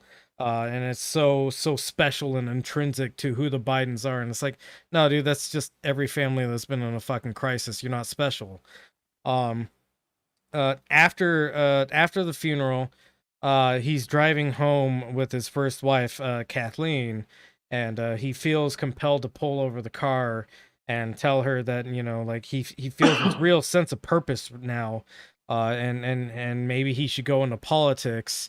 And his wife Kathleen, who's seen him go through like a bunch of like addiction cycles and stuff like that, is like, are you fucking serious?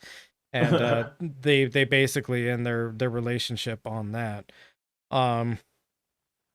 One of the interesting insights I got out of this was learning about how like Biden came up, Joe Biden came up in like the political world, and one of the things that he learned is seeing his father spar with Jesse Helms, who was also like a junior Republican at that point. So Joe Biden is a junior Democrat, Jesse Helms is a junior Republican, and they're arguing about the I think it's the Americans with Disabilities Act. And Jesse Helms is calling it a federal overreach to like require people to require states to like make their infrastructure accessible to people You're gonna make with disabilities. motherfuckers build ramps. Yeah, you're Ramps gonna make are so much more motherfuckers build expensive ramps. than And stairs. so Biden, who still has a soul at this point, I guess, kind of calls out Jesse Helms as being like a horrible person for claiming that giving access to people with disabilities is like disgusting and what the fuck is wrong with you, sort of things. And then he gets called in by the Senate Majority Leader at that point, and the Senate Majority Leader tells his dad that you can't ever question the motives of another senator. Even if they're wrong, they all come here with the best intentions. And what is the line? It's you can, because I've heard Biden say this since then. It's you can question their methods but not their motives. It's something like that. Yeah, something along those drives me lines. nuts. And so that's like an That's insight. the problem that I have with the Nazis, is that Right. they had the right motives, but their methods were a little funny. Yeah. So that does give some interesting Godwin does. insight into how Joe Biden actually operates, which is that he learned early in his career and didn't reject this lesson for some reason because he's a dumbass. That everybody in the Senate is actually a good faith actor, even if they're wrong on something, and that's clearly not the case.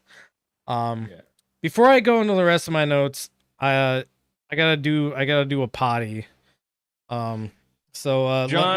John, fill in the radio silence with talking, because I'm going to do the same thing and I have to grab beer. I love you. Yeah, no, I'm gonna just I don't know, go cry in a corner or something. Cool. All right. Well, we'll be right back in just a moment, folks. Hold on. I got something we can fill in the time with. We're still live. No one can hear us. We're still live. Yeah, they can still We're hear not us. live? I'm gonna Oh, go to good. the restroom. That's what I fucking thought. That's what I assumed. Hold on. Where did this go? Hey, John, how No, are you? No, well, no, I'm fluffy I'm butt. sorry. I've got to go cry. Okay. Oh man. Oh no, I'm trapped now. What have I done? I'm stuck doing the thing in his stead. What a terrifying Grecian tragedy I live within. Poo poo pee pee poo poo. Well, I guess I got rid of it. Anyway, hey friends. I've missed talking with you, I guess, if that's what we're doing. I'm gonna kill myself. Just the fact of the matter. All right. So I'm gonna walk off of a bridge with my $370 of quarters in my pockets into the ocean, which is gonna be a really long walk because I live in the Midwest right now. And I'm gonna drown. So everyone knows, everyone knows that is what's gonna happen. And if anyone tries to stop me, I'll fucking kill you.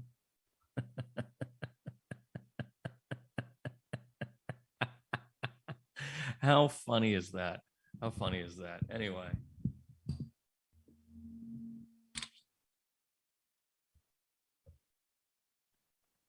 The story goes like this. Earth is captured by a technocapital singularity as Renaissance rationalization and oceanic navigation lock into commoditization takeoff, logistically accelerating techno-economic interactivity crumbles social order in auto-sophisticating machine runaway.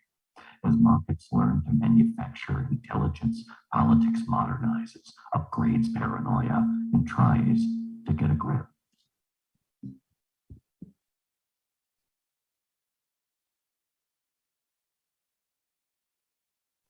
What just happened? I just blacked out for a second there. Well, I'm back at the very least.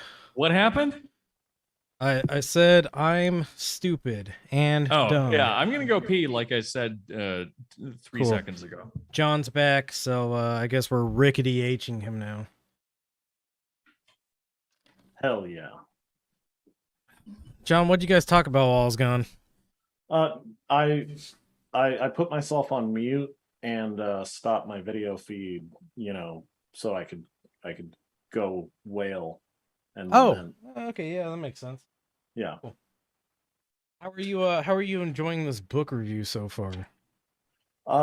It just,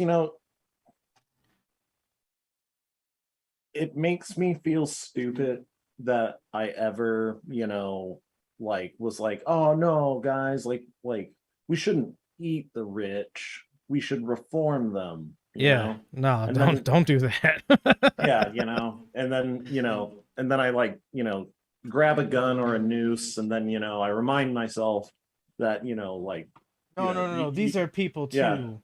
Yeah, you were basically you're almost a kid when you thought those things. You're stupid and 18. We should definitely eat the rich to solve world hunger. Yeah, you're gonna get more of that as we continue with this review. Lot of interesting notes about this, and I mean, just the very fact that this guy goes through almost a decade of being in and out of rehab. Can you imagine one person in like your social circle being able to do 10 years of rehab without being like, well, they wouldn't be able to do it in the first place. And then like, even if they like managed to miraculously work the system so that they got access to these rehab facilities, they'd still be bankrupt for the rest of their fucking lives, right? Yeah. So when I was a fine arts major, which this girl was actually very nice. However, it also made me like very, very, very angry. not at her specifically, but at society, because we were both fine arts majors, and she was more technically skilled than me. I was getting to the point where like some people were offering me money for art, but she was actually, she had a side hustle. And and I was very like, oh yeah, good for you, go girl. But she just like fell off the face of the planet, fucking didn't see her for fucking like a year and a half or something. And when she came back, like fucking she was working practically full time as an artist. Like she had a part-time like hourly job, I think, like at a marketing company, but she was actually selling like her art fucking and it was great. It was amazing suddenly. And it come to find out fucking she was like climbing, she was out like climbing, it looked like she was on like this extended like year and a half long vacation where she's like, riding horses and fucking climbing fucking rocks and fucking like canoeing down a fucking river and camping and stuff. But it turned out to be a rehab for rich people. Yeah. And that like, it's even if you're a crackhead, all your dreams will come true. Technically. Yeah. Which is gonna be like a major critique of this is like Hunter supposedly writes this book to show that like, hey, He did what? Hunter supposedly writes this book to show that like, hey, look, us addicts are people too. Despite the fact that he any other addict in this book is portrayed in a really negative light. He's the only good addict that's ever existed, kind of is what ends up coming out of this. But now that Danko's back, let's continue with my notes. So we talked about how he as a kid sees Joe Biden learn this lesson that you don't question the motives of people in the Senate, you question the methods. And then immediately after that, he invokes the name of someone like Strom Thurmond. And instead of saying something like Strom Thurmond, known KKK member and extreme racist, he says it's like a rock ribbed Republican is what he says. Well, he spoke at his funeral, didn't he? Like, yeah. So famously, Joe Biden at Strom Thurmond's funeral calls Strom Thurmond a great friend. Strom Thurmond, again, for all intents and purposes, a Ku Klux Klan member. I mean, to be fair, everyone on Theorygram is a racist, and I'm going to speak at all of their funerals. Yeah, fair enough, including mine. And I'm the worst kind of racist. You are. You hate white people. Yeah. Yeah. There's a bunch of fetishization of the black community that goes on, especially like the Delawarean, is that? Who cares? They're not people. Yeah. Delawarean. Delaware is actually just a credit construct. But he talks about how like he loved going to black churches because he got to shake hands with black people. Yeah, that was a weird one. Yeah, and that's literally as far as he goes. He doesn't say like, I really admired the way that the black people took, like the struggles of, their history in America and stuff like. No, it's literally like it was cool to hang out with black people. I mean, I have fun at the zoo.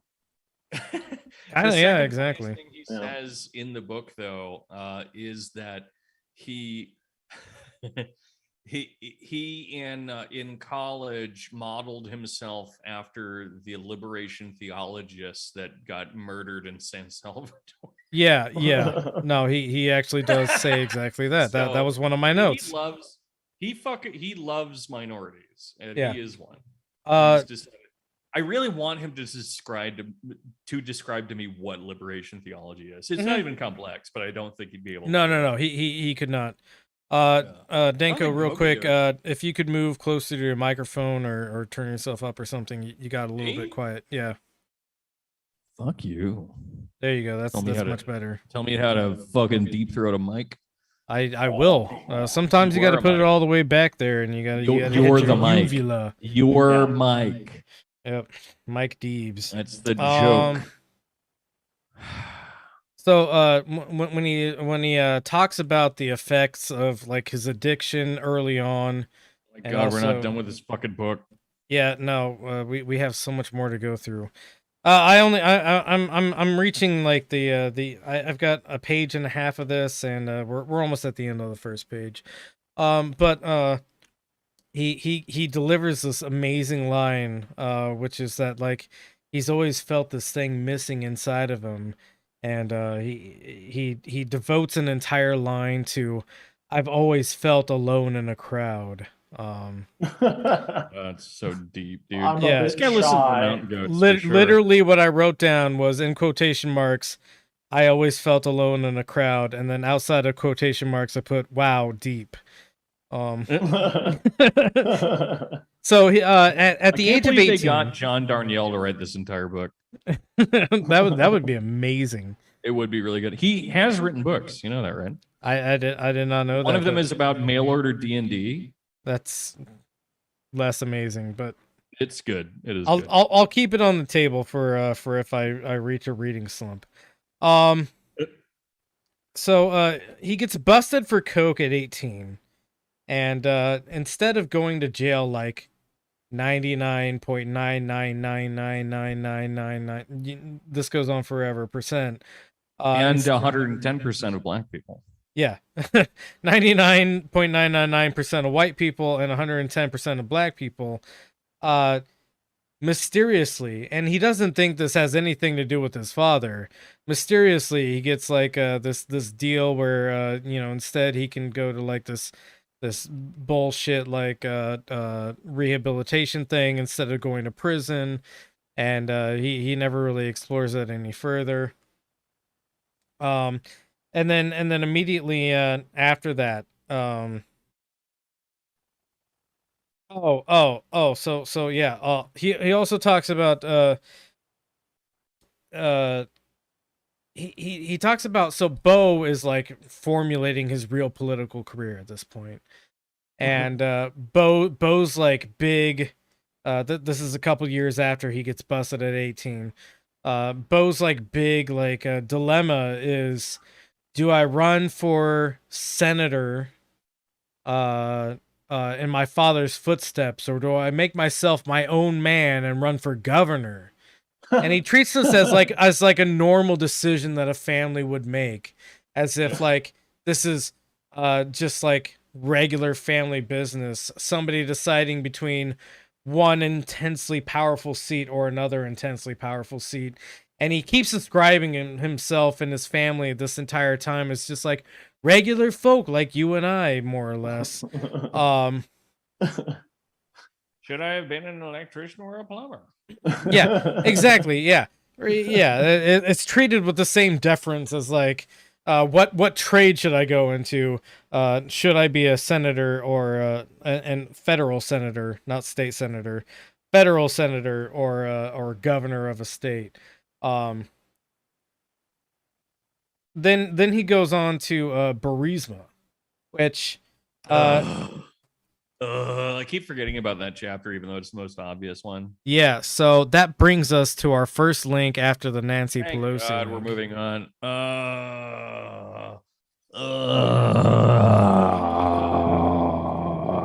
So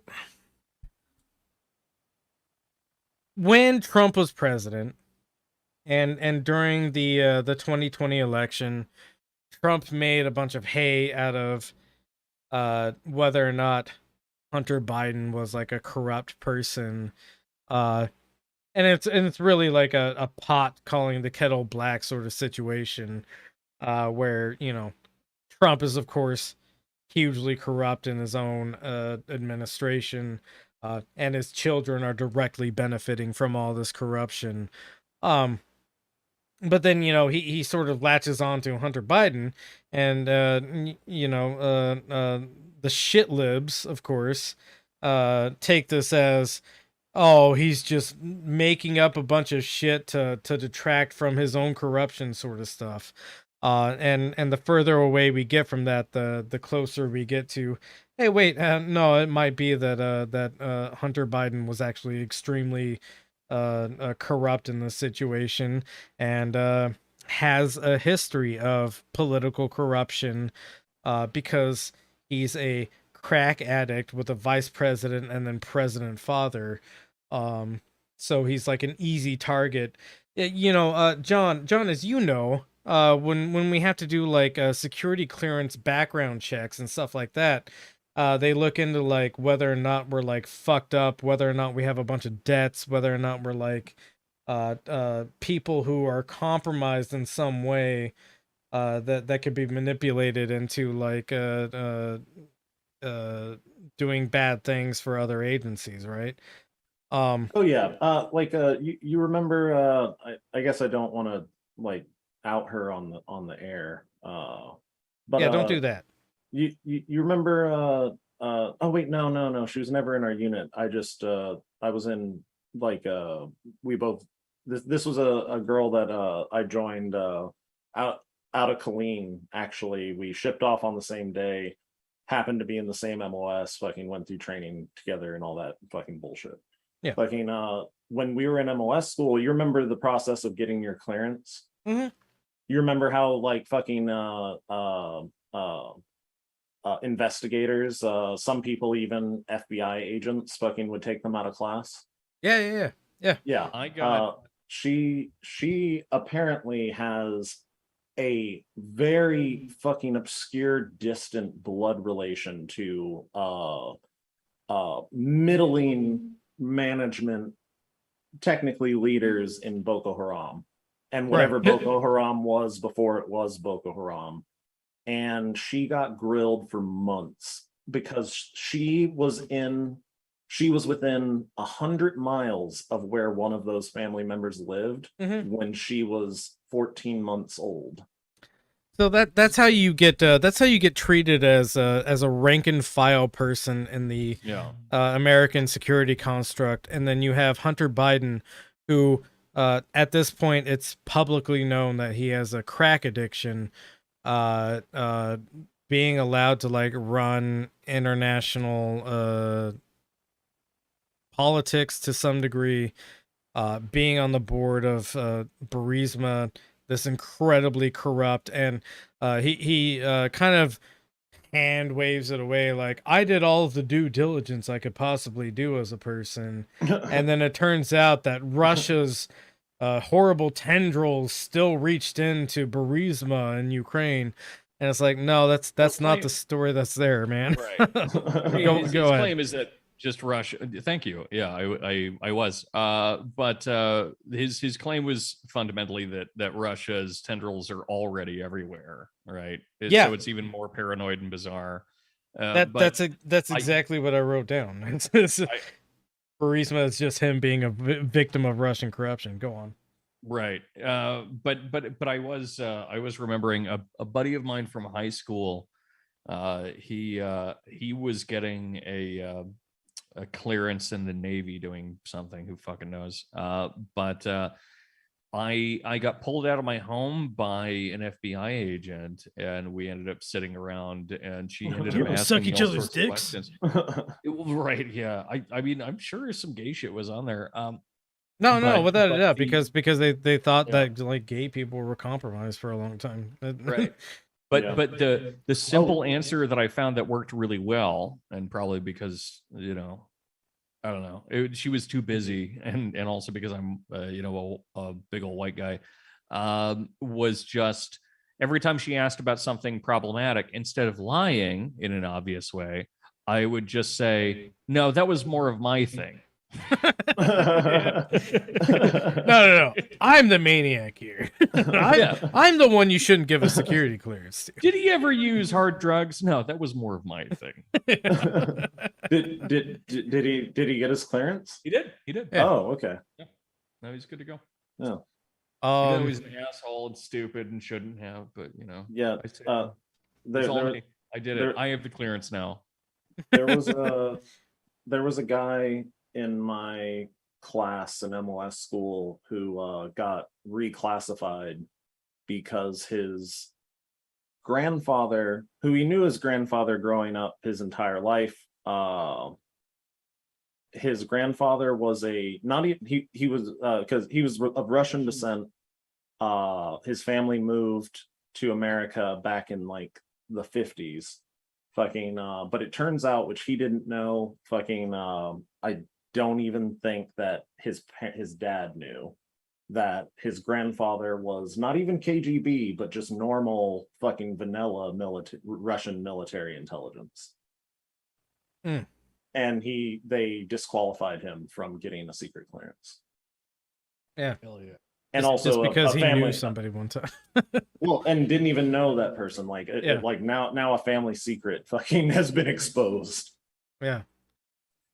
Oh, and his grandfather was a defector, so his grandfather actually helped the United States. Of course, yeah, but it doesn't matter. Still, you still have the legacy of being tied to the dreaded communism. Yeah. Right? Was he a Nazi? Because that would have been okay.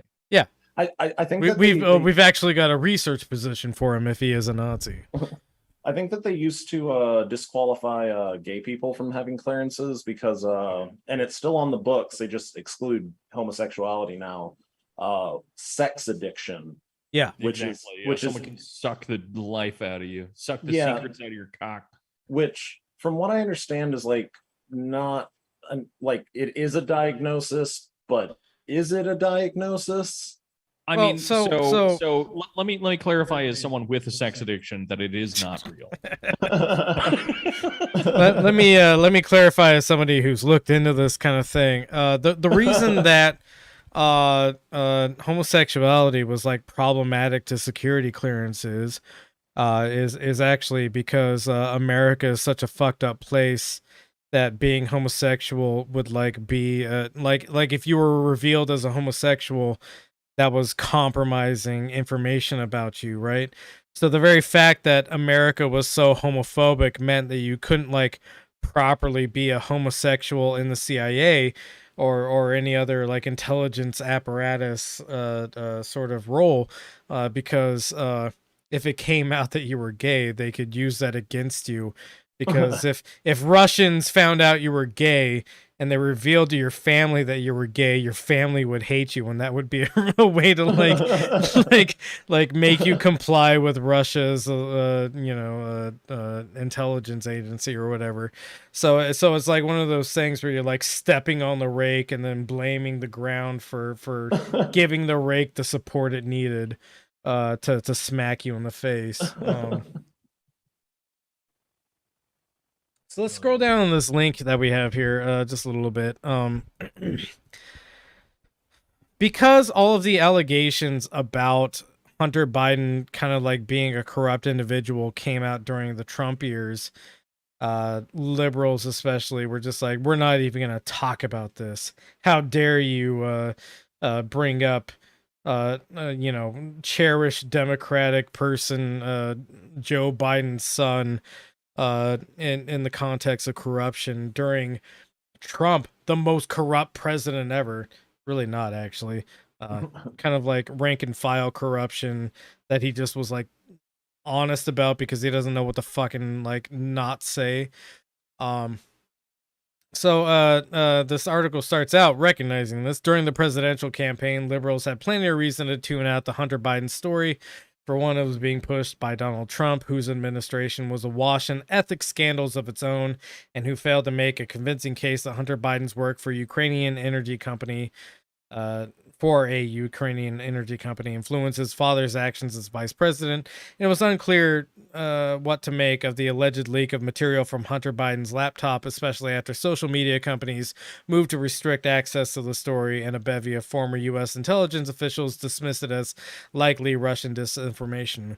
We know now that like a lot of stuff that came off of Hunter Biden's laptop, and I can tell you as somebody who's read Hunter Biden's memoir now, that Hunter Biden just had all these fucking electronics floating around that he had no control over because he was always whacked out on crack.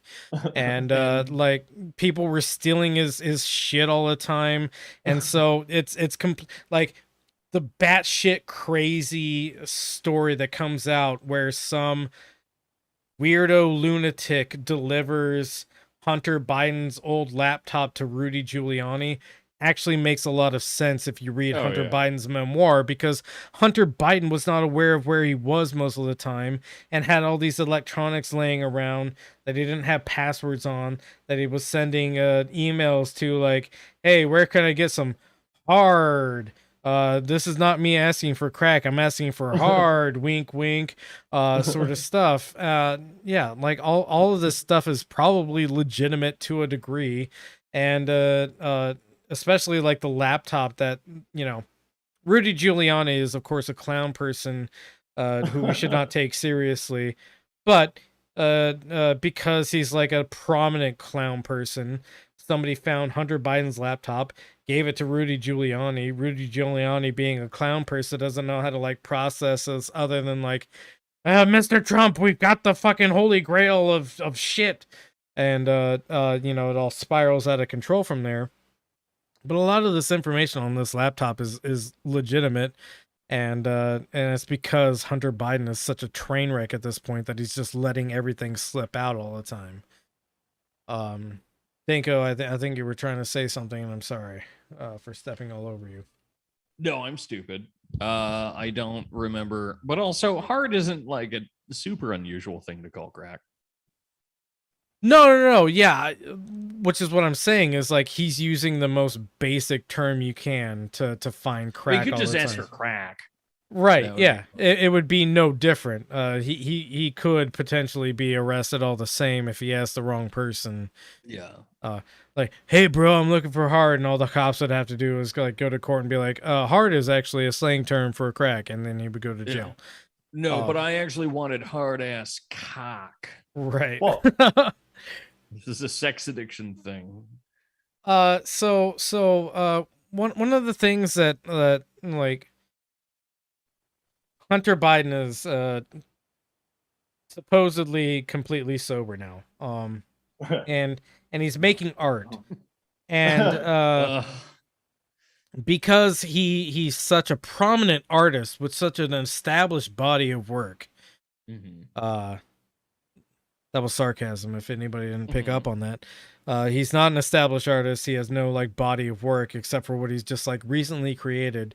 He's selling all of his paintings for $500,000, and people have rightly like kind of raised some red flags on that because he's promising like complete anonymity to anybody who buys his paintings.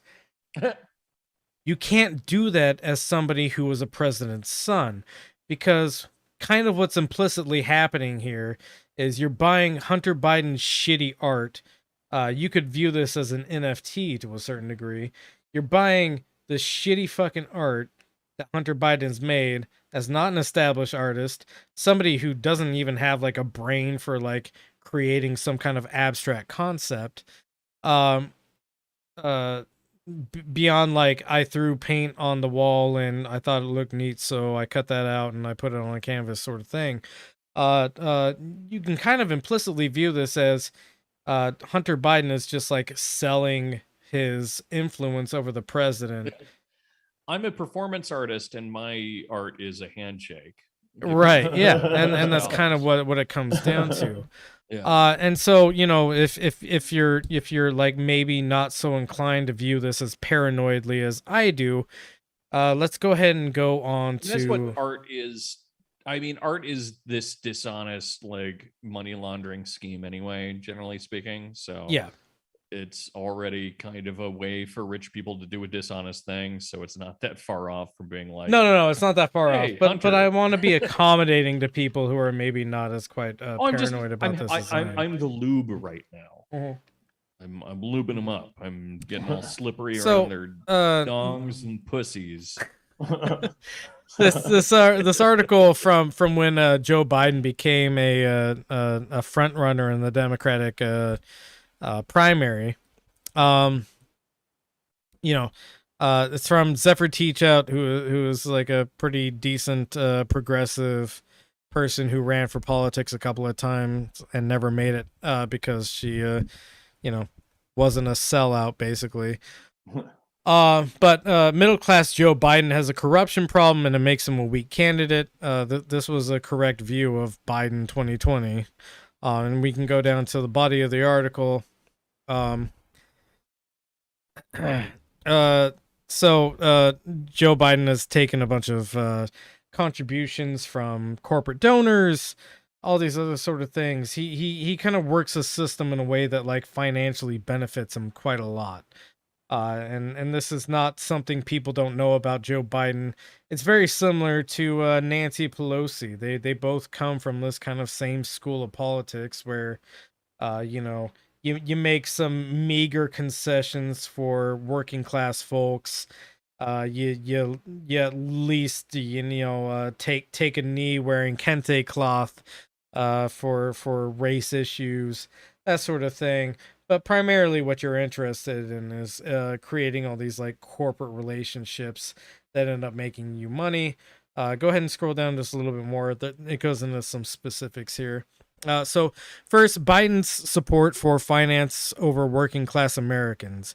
His career was bankrolled by the credit card industry. He delivered for it by spearheading a bankruptcy bill that made it harder for Americans to reduce their debts and helped cause the financial crisis. He not only authored and voted for that bill, he split with Barack Obama and led the battle to vote down Democratic amendments.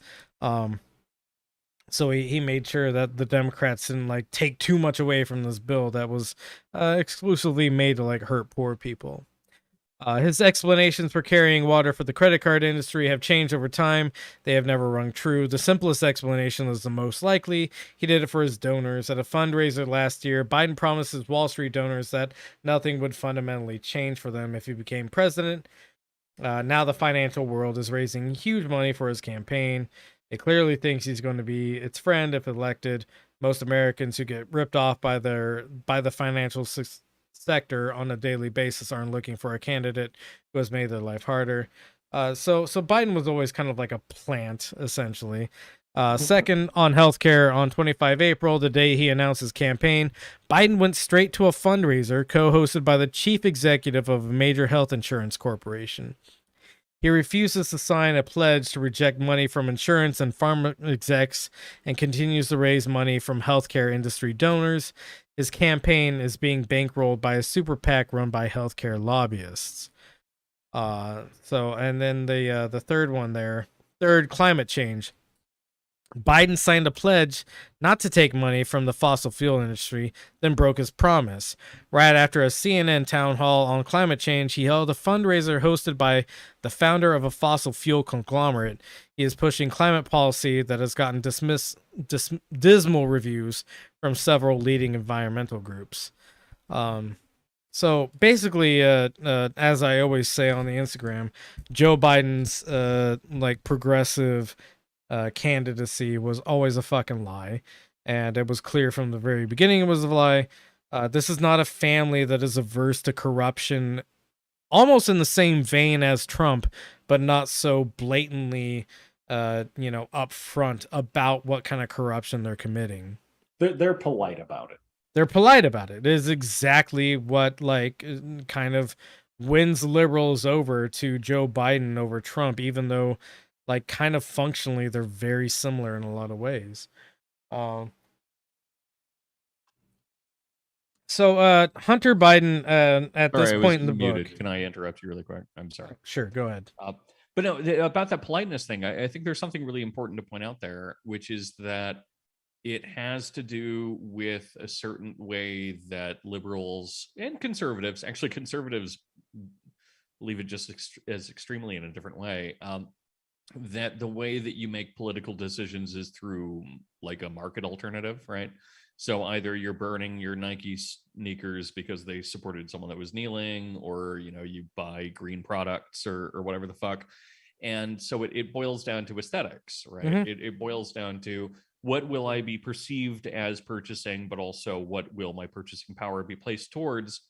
And I hear a lot of people who are otherwise relatively cynical talking about how electoral politics and things like that are ineffective, and yet your ability to vote with your dollar is not or is effective. Yeah. And I feel like that's insane in a certain way, because like in a theoretical sense, sure, it should be effective.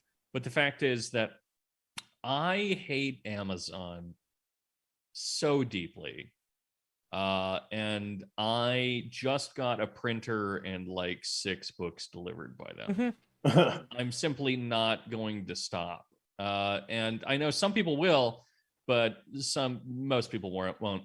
And the way that this connects into, again, to kind of loop it back into this politics of like politeness, is that my response to the market will be to simply say, well, I'm above it. I won't touch that.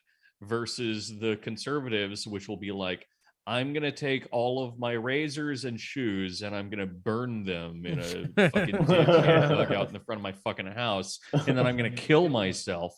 And I'm going to do it all because someone, I don't know, let someone suck a dick. I don't know. It drives me nuts. And we should be more like that. We should be more like that. No. I was going to say, maybe not with consumerist politics, but just with politics in general. Yeah. Sorry, go on. No, I was gonna say like the only rational response to all this stuff, and something that I preach regularly on the Instagram story is like, find ways that you can disengage with this entire system, and like earnestly pursue them. I'm not gonna begrudge anybody for making some like economic choice as to like, look, I need work boots, so I'm gonna order them from the cheapest place I can find.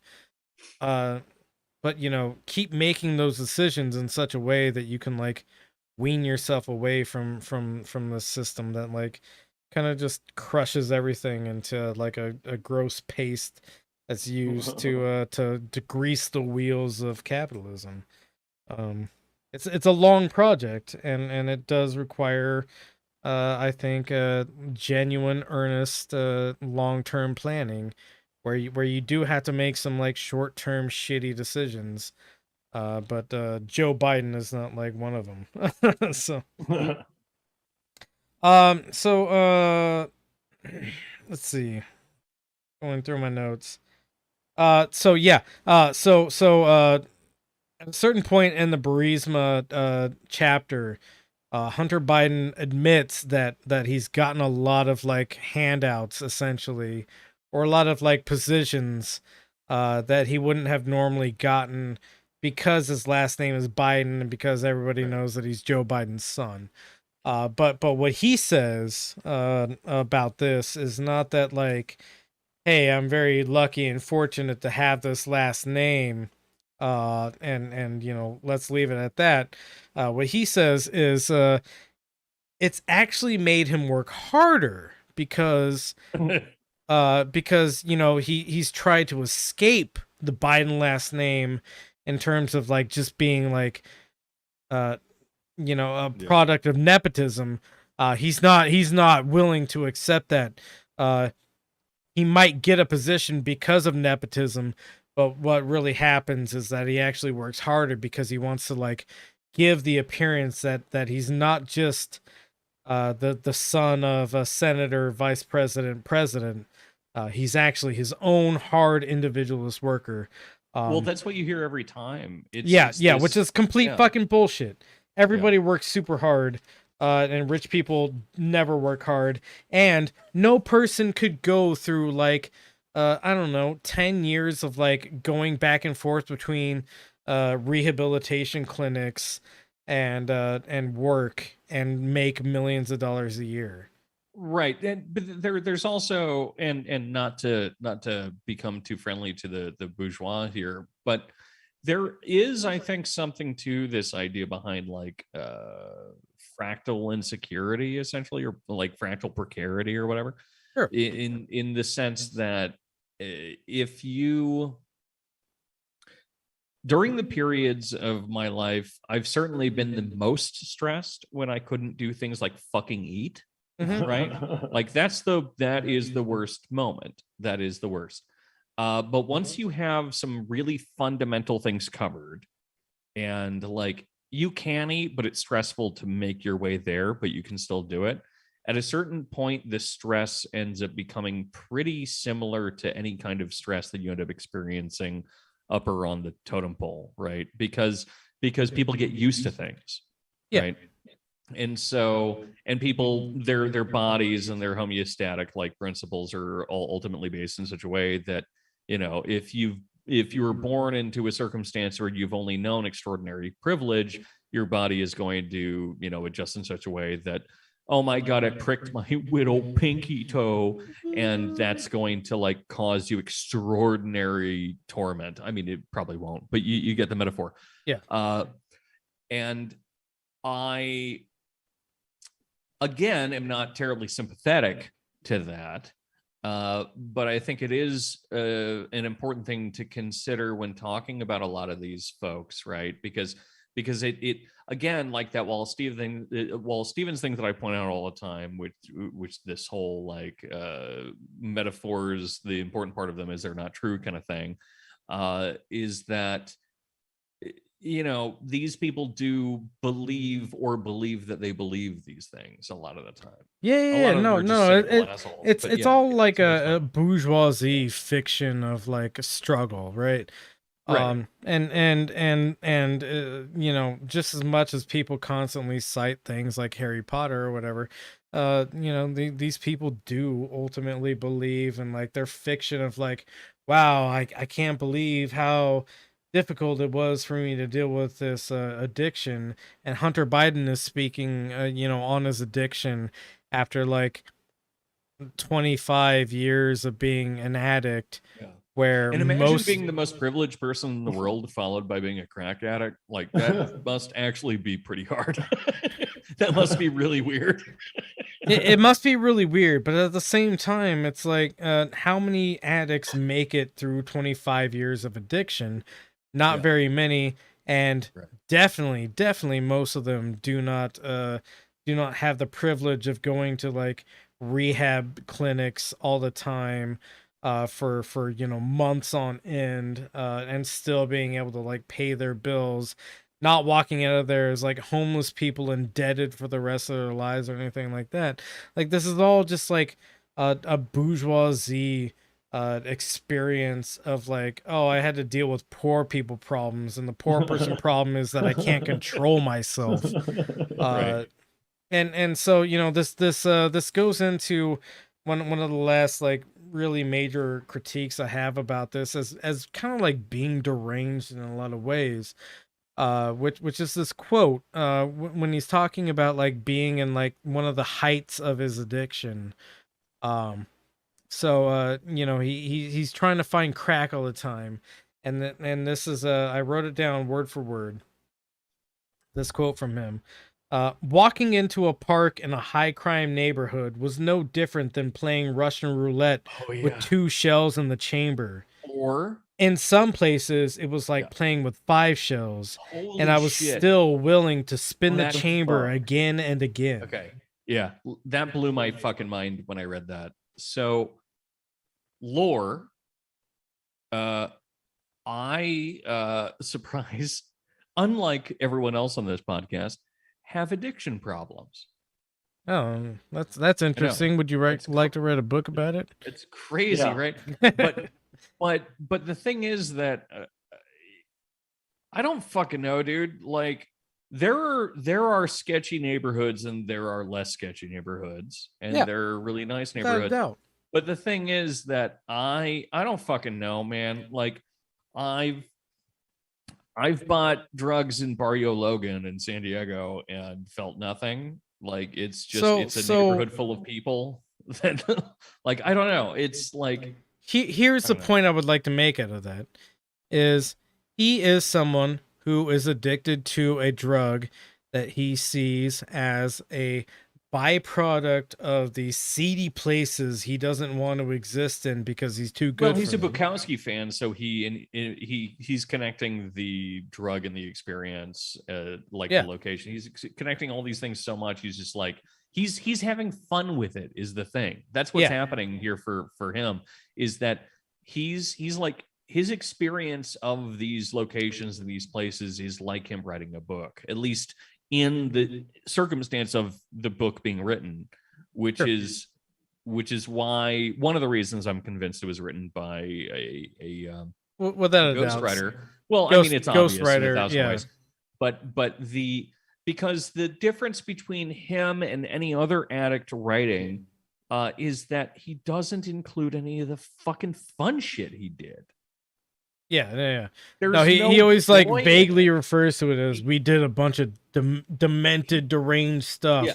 He talks I won't about talk how about good it. drugs feel. He does focus Yeah. a bit on how good coke feels, or crack, or Well- coke feels. But otherwise, like, are there any instances of him like telling a joyful story about like them fucking like running through a backyard or fucking something? Yeah, I I don't No. think there is well, anything. it's like There's this fucked up crazy shit that like drug addicts supposedly do. Like it seems like the actually crazy stuff seems to be like what rich drug addicts do. Yeah. Like I've met tons of drug addicts and fucking they just go home and fucking get high. Right. Yeah. No, and Biden for like 2 or 3 years straight is Hunter Biden is even like then, hanging out in hotels, throwing lavish parties, smoking But he doesn't or even not. have stories about the parties, really. Like, he just doesn't have Yeah. stories. He No. doesn't, Because which is why the he- ghostwriter had to have done it, because, like, Yeah. he doesn't. Well, if there are crazy stories, he wouldn't want to like actually incriminate himself. I guess. I And guess that's so. why But- like all of these like leaks about him are probably true. Like he even alludes to them saying like some of these leaks, some real and some doctored. He doesn't say like which ones are real and which ones are doctored. And the reality is that it's probably all just like fucking real. Him being in the deprivation tank, smoking crack while drinking a fucking energy drink. Real. Right. It's got to be Like, real. Yeah. It's Yeah. obvious he's had incredible stories. Yeah. But also, You I know, don't know, like- crackheads invented deprivation tanks. Yeah. You know. Yeah, especially the poor ones. Definitely. But there's even someone who only like buys, let's say a drug that makes you like just some kind of downer, heroin, right? Sure. The drug that makes you fucking nap, right? Even someone who goes back to their fucking room and does a bunch of heroin and falls asleep has some kind of stories about taking heroin and falling asleep, or some way of describing that in a way that's notable, because this is a crazy, I'm going to blow everyone's mind here, but the point of writing anything, because everything is a fiction, nonfiction or not, right? The point of writing anything autobiographical is to point out notable subjectivities, right? Sure. And what a drug does, the reason that fucking drugs are so addictive outside of all the scientism and fucking it like, causes reuptake to be inhibited or whatever the fuck, is the simple fact that when you take a drug, things become notable. Sensations become notable, experiences become notable. The world becomes a place that is worth living in because it's notable. It's not a boring, shitty, fucking asshole place anymore. It's a place that's full of, good feelings and things that you notice. And so if you're going to write a fucking book about that yourself, it's going to include some of that, probably. But yeah, I'm fucking raving at this point, but No, I get it. I ordered a salad. Good for you, man. Thanks, pal. I So feel really proud yeah, about it. that's really kind of all I had on the Hunter Biden Good book night, review. take my No, medicine, no, cats no, too. no, sir. We are not done yet. So Hunter Biden glosses over like the Burisma thing. Liberals in general like to just play down whether and the first article we looked at on this laid it out pretty clearly. all these allegations came out during the Trump era, which, made people go like, well, Trump's just making stuff up. There's no way Hunter Biden, son of beloved Democratic Senator and Vice President Joe Biden, could be a corrupt piece of shit. Well, no, that's actually untrue. This article right here, Hunter Biden reportedly sought over $2 million to help unfreeze Libya assets. And this is when Joe Biden is vice president, and basically these people trying to unfreeze these assets in Libya directly approach Hunter Biden and say, look, we'll give you money if you talk to your dad about unfreezing these assets. Is that not like a corrupt backdoor way of dealing with politics? Of course it is. Is this the only good way of telling the difference between Republicans and liberals now? Or Republicans and Democrats now? Is whether or not they engaged heavily with Libya or just talked about it? I guess so. Yeah, probably. Go to the next link because we talked about her briefly, but reload that shit. So this is from the Daily Mail, so we had to take it with a grain of salt, but we can kind of definitely prove that what a lot of Hunter Biden's book is saying is bullshit. The Daily Mail supposedly tracks down the homeless crack addict that he takes in as like a roommate, and she says that entire story is bullshit. Go ahead and scroll down to the screenshots of their texts together. A little bit further down, This is a picture of Hunter Biden. That's a picture of the supposed crack addict with their face blurred out, thankfully. And here we have is that bicycle. Yeah, this is bicycle. This is supposedly bicycle. But she calls the entire story of him taking her in as like a roommate complete bullshit. And that Hunter was always just like trying to get crack out of her, and whenever she couldn't get him crack, he was a piece of shit to her, which actually lines up with a lot more of his characteristics than his book sounds would like suggest. A crack thing. It sounds like crack. Yeah.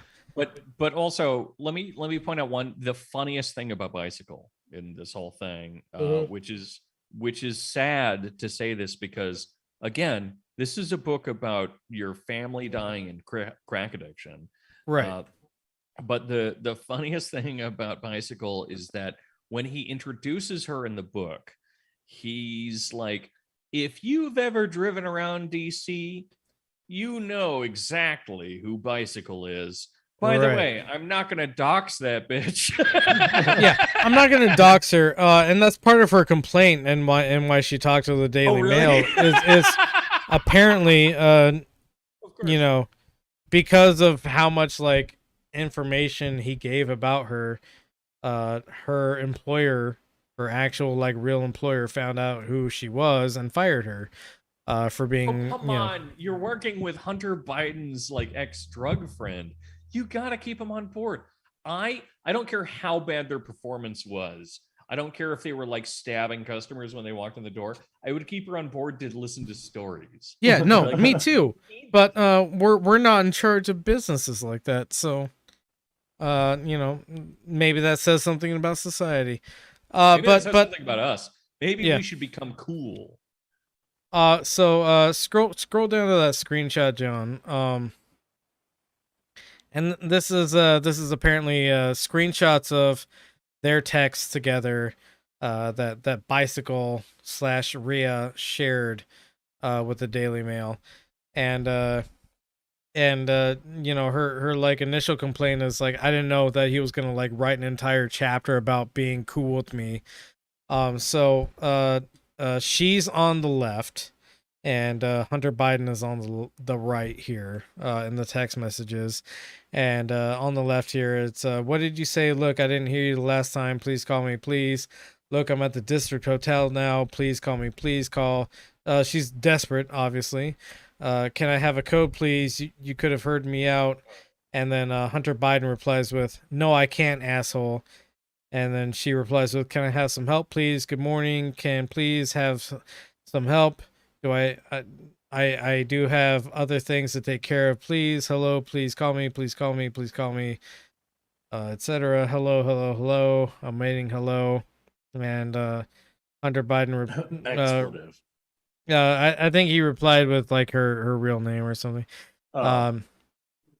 And then she replies with, "They telling me I can't use that. I need another one. Please send me a bunch of emojis. Hello. All this investment you putting into me. All I can say, I'm going to prove to you it was worth it. I told you someone's going to actually pay for a place for me. Panhandling it is getting real hard now. I'll give you my word. If I bother you before the end of September, you can block my number, and that's my word." And Hunter Biden just replies with, "Shut up." So this entire saga of him like being this angel that came into Bicycle / Rhea's life and like gave her a place to stay, and despite the fact that their relationship was tragic because they were both crack addicts and they were both enabling each other to a degree, but they were both fulfilling needs for each other. It's all complete bullshit, and this isn't coming from a great source, but as far as like all the other things that Hunter Biden says in his book, and then like the real reporting on everything that he's done is concerned, this is more probable than whatever Hunter Biden is saying in his book. So go ahead and go to the next link. Hunter Biden fathered child with woman while dating his brother's widow. DNA test reveals. Really just kind of need the headline there. This is from a legitimate news source. This is actually something that he addresses in the book, which is where he, the way he addresses it is by saying, "I had no idea what was going on with this woman who accused me of fathering her child in 2018 because I didn't even know where I was at that point." And it's like, well, yeah, you fucking somebody high on crack. And now she deserves child support. So good on you, bud. You fucked up. Next link. Hunter Biden urged brother's widow to get tested for HIV during their affair because he was fucking around so much and doing insane garbage that Hallie, his brother, who he reveres almost as a god through this entire book, the widow of the brother, right? He starts banging her, and then he has to tell her to get an HIV test because he's fucked around so much with unscrupulous people that he's worried that they might have HIV now. Go ahead and go to the next link. And then the entire like picture that Hunter paints about all of his breakups and his like relationship failings and stuff like that. It's always like, oh yeah, we had to part our separate ways, and it was very peaceful, but like very sad, and etc. No, this guy is somebody who's like made serious threats on all of his exes, threaten them like not even just like with physical violence, but also like legal action and stuff like that. Hallie, the widow of his brother, when they're dating, ends up being concerned about his life because he's got a gun in his car, and takes the gun out of his unlocked vehicle and like throws it away. And Hunter like fucking rages at her because, why did you fucking take that from me, sort of shit. So this guy's book is complete fucking bullshit, on top of like, even if you believe the platitudes he gives in it, it's already bullshit. Like it's just like bullshit on top of bullshit.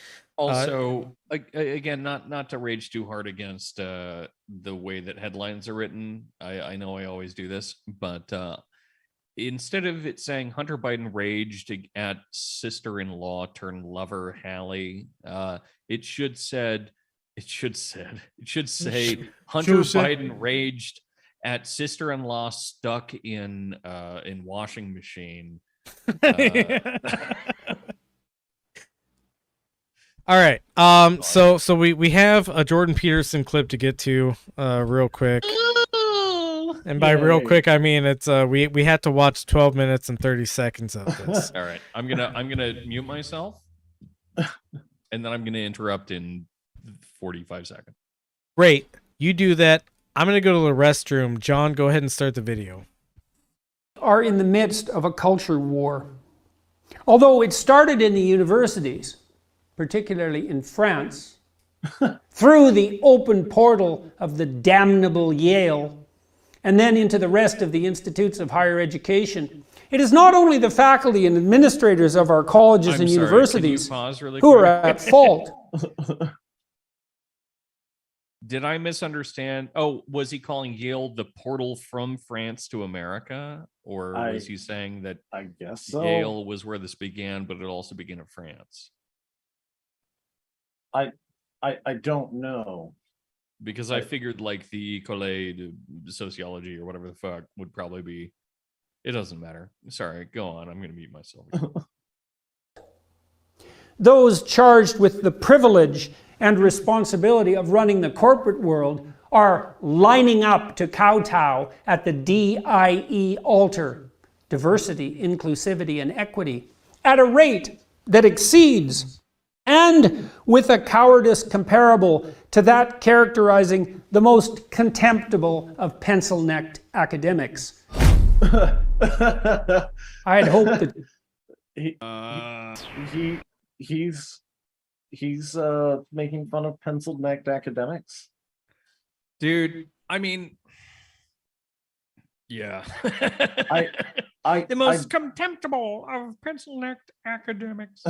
I don't believe that Jordan Peterson has hit puberty yet.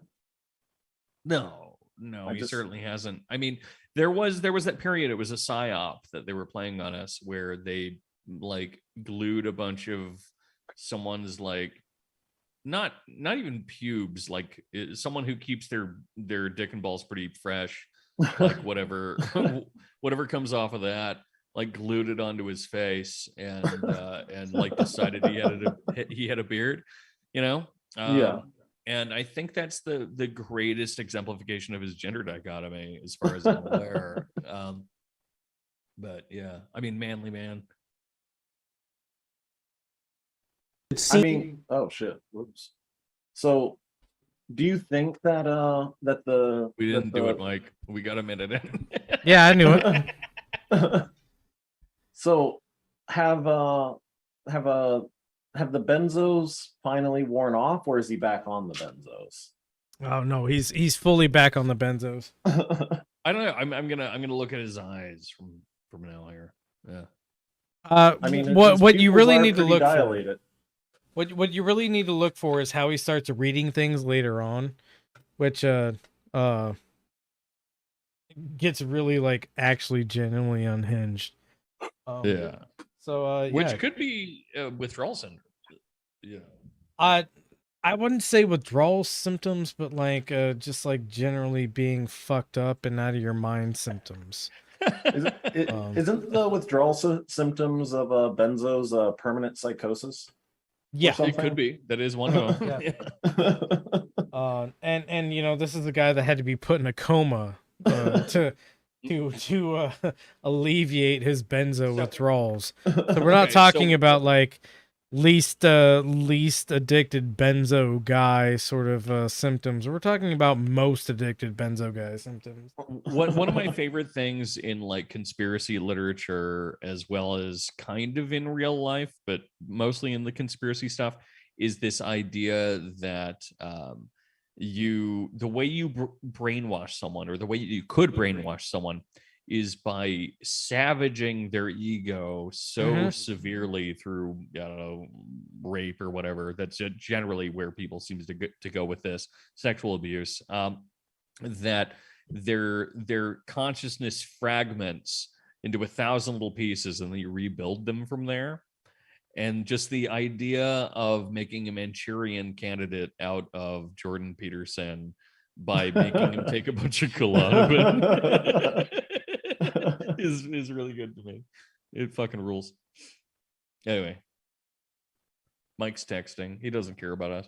Yep. Back more Jordan Peterson. CEOs in particular, evil capitalists, all would reject this nonsense, this idiot postmodernism with its denial of any objective world, divine or material, this appalling and murderous Marxist wolfery in sheep's clothing. But it turns out that the left's ability to weaponize guilt and the contempt that... I'm sorry, I just want to point out the fact that this man used the word wolfery. Yes. Yes. That's all. It only gets better from here, I promise you. Again, we had to watch 12 minutes and 30 seconds at least of this. I have dog ears, and I'm not using the word wolfery. No. I'm not criticizing you. I'm just saying it gets so unhinged by the 12 minute, 30 minute, or 30 second mark. 12 minute, 30 second mark. Yeah. Yeah. Amazing. Keep going, John. All right. Far too many in the business world have for ideas have proved an unstoppable combination. Perhaps I should have seen this coming. Part of what doomed the benighted universities was a thoughtless corporatism. The introduction of managerial speak among the administrators, too many of whom were failed. Wait, how did managerial speak enter administration? Didn't it come from administration? Yes, it came from the universities, is I think what he's trying to claim. Yeah. The administrators were cool guys smoking cigarettes on their fucking it's the universities focusing on things like sociology, like learning things about people. He's talking about HR departments. And to be fair, he'd be right. He's just saying the wrong things. Right. Yeah. So that is something that I do think needs to be addressed here, is that he does kind of rightly call out HR departments.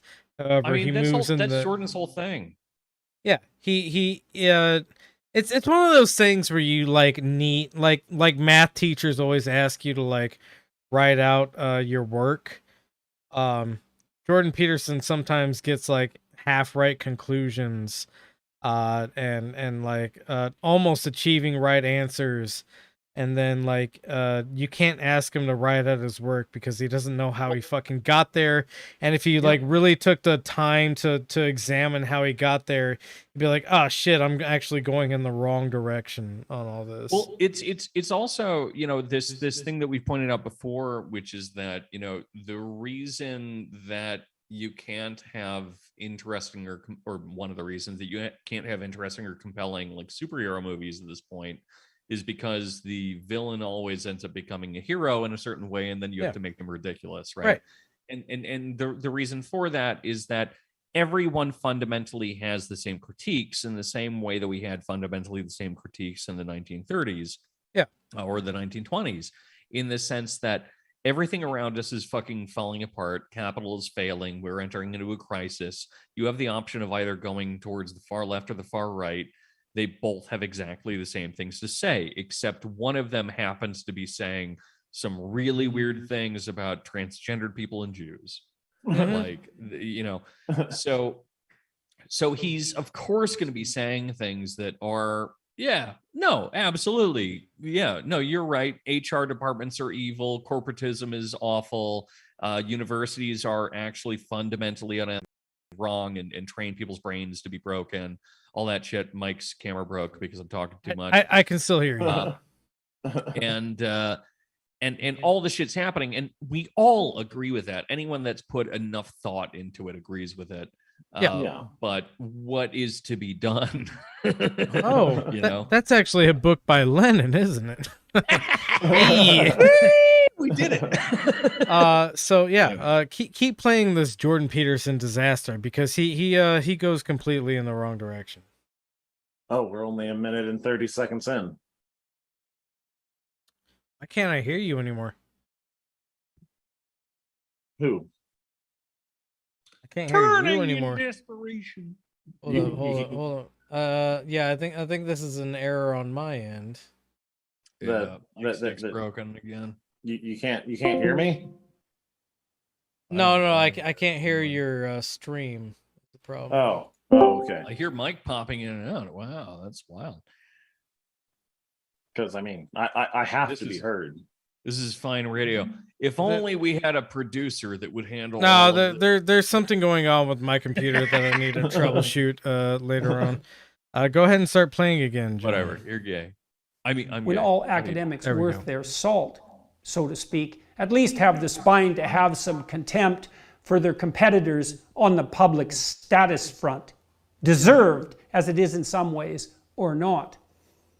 One simple but brilliant trick to cool your home in 90 seconds. Damn it, John! Dude, can we just make sure that we're signed into the Benzo accounts? Oh, I forgot to do it again. Yeah. Again, maybe if you don't show up 5 minutes before we're supposed to start recording. I showed up 20 minutes before. Well, you didn't. Yeah, and then we spent 18 minutes talking about how cool and thick my dong is. Continue playing this fucking video. God damn it. And I knew, too, from extensive experience talking to corporate types, that the human resources departments were impossibly resentful and corrupt and ill-informed and desperate for power at any cost. And even worse than the dreadful HR/DIE combination, perhaps, if that is even possible, is the new corporate and government craze for environment, social, and governance dicta, so-called ESGs, as every idiot fad needs an oh-so-in-the-know acronym. As one set of corporate consulting half-wits and moral... So he's really going for menacing now. Mm-hmm. Yeah, he's on the Daily Wire Plus now. He diarrhea shits like 10 videos a day onto his fucking YouTube. And then he does like these individual talks where he's reading off a teleprompter and he just like sucks at reading off a teleprompter. So it's like disingenuous to anybody with like an inkling of how actual people talk to each other. And then just like so dumb on top of it. Yeah, no, like well, I guess he's probably trying to expand his fan base from like conservative millennial incels to middle-aged Gen Xers fucking whose kids hate them. Yeah, that's kind of like his entire trajectory is like moving more and more to the right so that he can get more people listening to him. Yeah. Posturers put it, quote, investors are increasingly applying these non-financial factors as part of their analysis process to identify material risks and growth opportunities. ESG metrics are not commonly part of mandatory financial reporting, though companies are increasingly making disclosures in their annual report or in a standalone sustainability report. Non-financial factors applied to identify material risks? What? Standalone sustainability reports? All this smacks of central planning, not to mention a low, shallow, self-justifying moralizing, which can and does in no wise stand in for genuine ethics. Yeah, I take it back. The Benzos have not worn off. No, like I said, he's fully back on the Benzos now. Yeah, like more than ever, I think. Yeah, like unhinged Benzo posting. That's where he's at right now. Yeah. Also, did he describe at all what ESG means? Nope. I don't think he did. No. So ESG means environmental social governance. Yeah. So it's a list. And fundamentally, it's not a scare thing either necessarily. It's just 3 factors which may or may not be helpful or harmful to investments. And they should all be, I think, I don't know, maybe I'm crazy, but I think pretty self-explanatory. That one of these factors may determine whether or not your investment might be long-term or even beneficial, especially inside of a certain geological location. If it's sustainable. Right? Yeah. I mean, sustainable for sure. I mean, sustainable in quotes, because none of this shit's sustainable, but yeah. Well, and also like to say that like just a sustainability report is not a financial report. Like, can right, we continue to make money this way? And the will reason, it run out? The reason that he's able to say that is because it's not actually part of general protocol nor law that you include ESG metrics, because number one, they're very difficult to determine, and also otherwise just there aren't rules placed around it. But it's not actually law that you include ESG metrics inside of determinations of this matter. And so, like, he's mad that people are deciding to do things. Yeah, exactly. He is a boomer yelling at computer for new technology. It's amazing that you bring up computer for new technology. We'll get into that later. So go on, John, with the video. Ethical action. Those planet-saving sustainability goals can simply and finally not be instituted from the top down. Particularly not when they will be both formulated and enforced by people who are very interested in looking good, but very short on experience, ability, and wisdom. It's so fucking exhausting. CEOs, I'm sorry, pause it. How can you not see? We have traditions, not even just in the US, but in capitalism and proto-capitalism and pre-capitalism forever going back, of people making decisions for hundreds or thousands of people based entirely upon like individual feuds that you're having. Like you don't like the way that your neighbor's dick is shaped. And yet he thinks that it's offensive that people are making top-down decisions, which should make sense with his competence hierarchy bullshit. Because and again, to point that out, executives are fucking retarded. Yes. And you know, I'm not going to get into that, but again, a situation where he kind of arrives at a correct conclusion, but he doesn't do like the math work necessary behind it to like reveal other things about that conclusion. Well, it's all aestheticized. It's not. It has nothing to do with the actual statement of what's occurring. And I don't want to be an analytic here in some fucking shitty way, but like, you can't just decide that something's pretty looking and decide from there that it's correct. You can't do that. Yeah. No. That's exactly what I mean by showing your math is like, you have to go into like the internals of how this all works together. And anyway, I just received a salad. I just find it like crazy that it seems like that he's arguing, or not arguing, but angry that the fucking like fascist fucking overlords are trying to be nice about it. Yeah. So about it. That's like the amazing through line through this whole thing is, and we'll eventually get to it. I put the 12-minute and 30-second limitation on this because it's where it really hits its crux. And we do have to unfortunately see it through that, and you know, I'm cutting this essentially in half. We could do like we could probably do like 3 hours just analyzing this stupid fucking video, but 12 minutes and 30 seconds of watching this is where you really like understand where he's coming from. And the absolute lie that he's just like telling in all this. So at the risk of leaving Danko out, just continue, I guess. Oh, what happened? Play it, fool. Yes. Back. There's that contempt for ideas again. There's that guilty pandering to the utopian leftist mob. The DIE mandates and ESG disclosures and the massive administrative bureaucracy that thrives on such pseudo work is precisely equivalent to the worst sort of fifth column.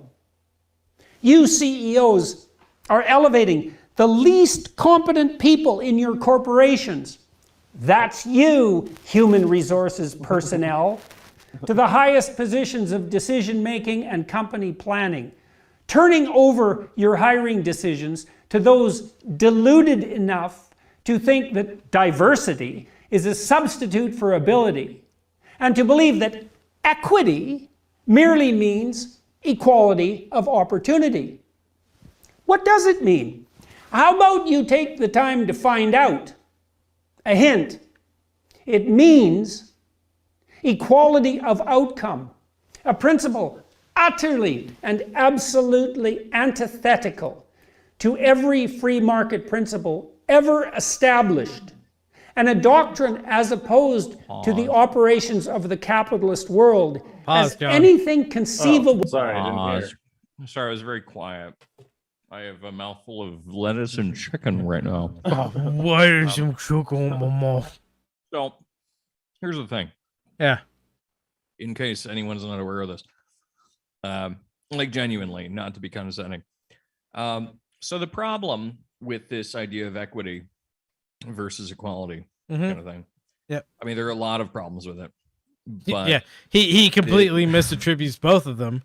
He's lying straight out of his fucking mouth at this point. Right, but the problem that really stands out to me, first off, is that there's no way to absolutely determine and guarantee equity or equality, right?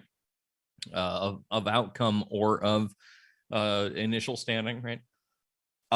And so what we need to do as a society, living in a society, constantly, as if we were a video game, make these constant benchmarks, essentially, these moments where you end up checking, hey, let's add another filter here, right? Yeah. And say, okay, so you statistically, if we're going to be technocratic, which of course I don't think we have any other, I don't think there's a way out at this point. No. But if we're going to be weird and technocratic about things, then at least say you have a statistical likelihood of being underprivileged. Yeah. Right. Because you're poor or different, non-white or something, gay, whatever. And then at each step, at university, at initial hiring, at hiring down the line, things like that, you end up making determinations based with these different variables taken into consideration. I think that fucking makes sense, because just because you got into a good university doesn't mean some racist asshole later down the line isn't going to say, well, you can't actually join my company because we don't hire, say it. Say the N-word. No, I was going to say Reba. Oh, R People words. named Reba. So that's kind of the primary thing. Yeah, no, I don't need to rant about the rest, but no, I mean, that's the primary thing, which is that people think that it's just people's constantly saying, hey, you're a black lesbian transgender person, so now we need to make you the queen of the company, which there's a reason we don't see a whole lot of like CEOs that look like that, right? Yeah. But these are just constant, like, they're logic checks. That's all they are. And again, like, I have a lot of issues with this technocratic style of determining things. But ultimately, that is really the best option we have when we have the world of 8 billion people, which we're trying to organize into their best, like, compatibility. Yeah, and it's like fear mongering about equity is that people are going to have the same, and this isn't even like a Marxist principle, mind you. Marx never argued for like pure equity or anything like that. He kind of merely argued for like a baseline of what should be acceptable to everyone. And that's not necessarily equity. But you could view it as equity in a certain sense, as like we have such an economy that produces in it produces more than we need, right? It has more things than we need and involved with it. It gives us more than we in a lot of cases even want. Yeah.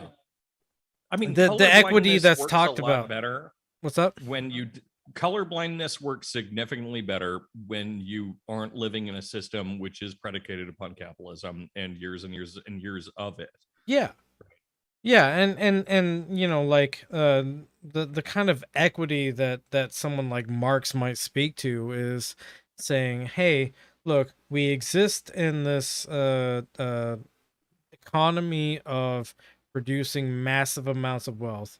The very least we could do is promise everybody in this society, everybody who is working in the system, a bunch of basic things like housing, food, security, economic security, those sort of things. And so when Jordan Peterson's like definition of equity isn't even like a definitional, it's not in the dictionary version of equity.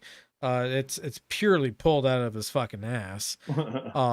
And like equity in like the Marxist sense is just providing a very basic quality of life for people based off of how much excess we produce and how much we could apply that to everyone rather than letting a couple of people become wealthy.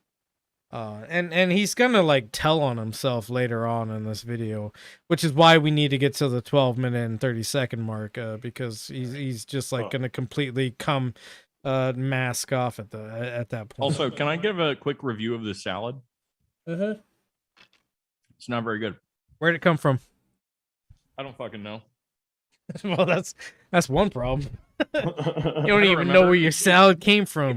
It's midnight, and someone gave me a salad. It's kind of no. That's great. But midnight salad probably not the best salad. Yeah, this tastes like ass, like every other salad I've eaten at midnight. Yeah. John, please continue playing. Joke about eating buttholes. Yeah, produced by the dread imagination of the hypothetical bastard child of Karl Marx and Michel Foucault. Okay. And if you can't see this, or worse, won't, then you are either too ignorant to be doing what you are doing, or willfully blind in precisely the manner that will usher in the darkest of days you can possibly imagine. And what of ESG principles? Do I know of what I speak? Well, throughout 2010 and 2011, I worked with the sole Canadian contingent on the UN's 2012 Original Sustainability Plan document, Resilient People, Resilient Planet, a Future Worth Choosing. And I learned something about how such sausages were made. Although the so-called high-level panel charged with this overwhelming... I'll show you how this sausage is made, motherfucker. Look at my dick. If you don't think I already clipped how these sausages are made, I did, and it's waiting in the queue. I had to figure out whether or not I want to replace like... oh shit, my soundboard isn't working. Glad I didn't have that queued up. How do you have 11 different sounds on your soundboard already? Because I can switch between them. More? Well, yeah, you can. Yeah, so you should be able to have like, I don't know, 30 or something. Yeah, why don't you have 30? I have so many sounds, man. You guys wouldn't even imagine. You don't use them, you piece of shit. Why don't you try to work on this podcast a little bit? Yeah. Not have such fucked up equipment. Oh, I think it's because I didn't update. I Anyways. can't hear you over the crunch of my lettuce. Yeah, because it's all iceberg, baby. Yeah. No. Yeah, no, I'm sad that my soundboard isn't working tonight. Should check that before I started the podcast. Fool. Ooh, my God. Maybe Anyways. if you hadn't gotten on 5 minutes before. Fair enough. I get on 30 minutes before. I start up like 5 or 6 different programs. Make sure they're safe file. It's fine. No. John wants to call me out. Fucking nerd. Anyways, back to message to CEOs. Overwhelming and Tower of Babel-esque task was hypothetically made up of the typical stellar luminaries, ex-presidents and prime ministers and their ilk. In reality, the task of actually writing the paper, and therefore thinking through the details where the devil hides, was typically shunted down the hierarchy of authority until it landed on the desk of someone who had the interest, time, and presumption to devote some real effort to the task. Hi, this is Governor Ron DeSantis. Florida This is actually pretty enlightening. Man, look at the way his suit wears. Man. Someone like me.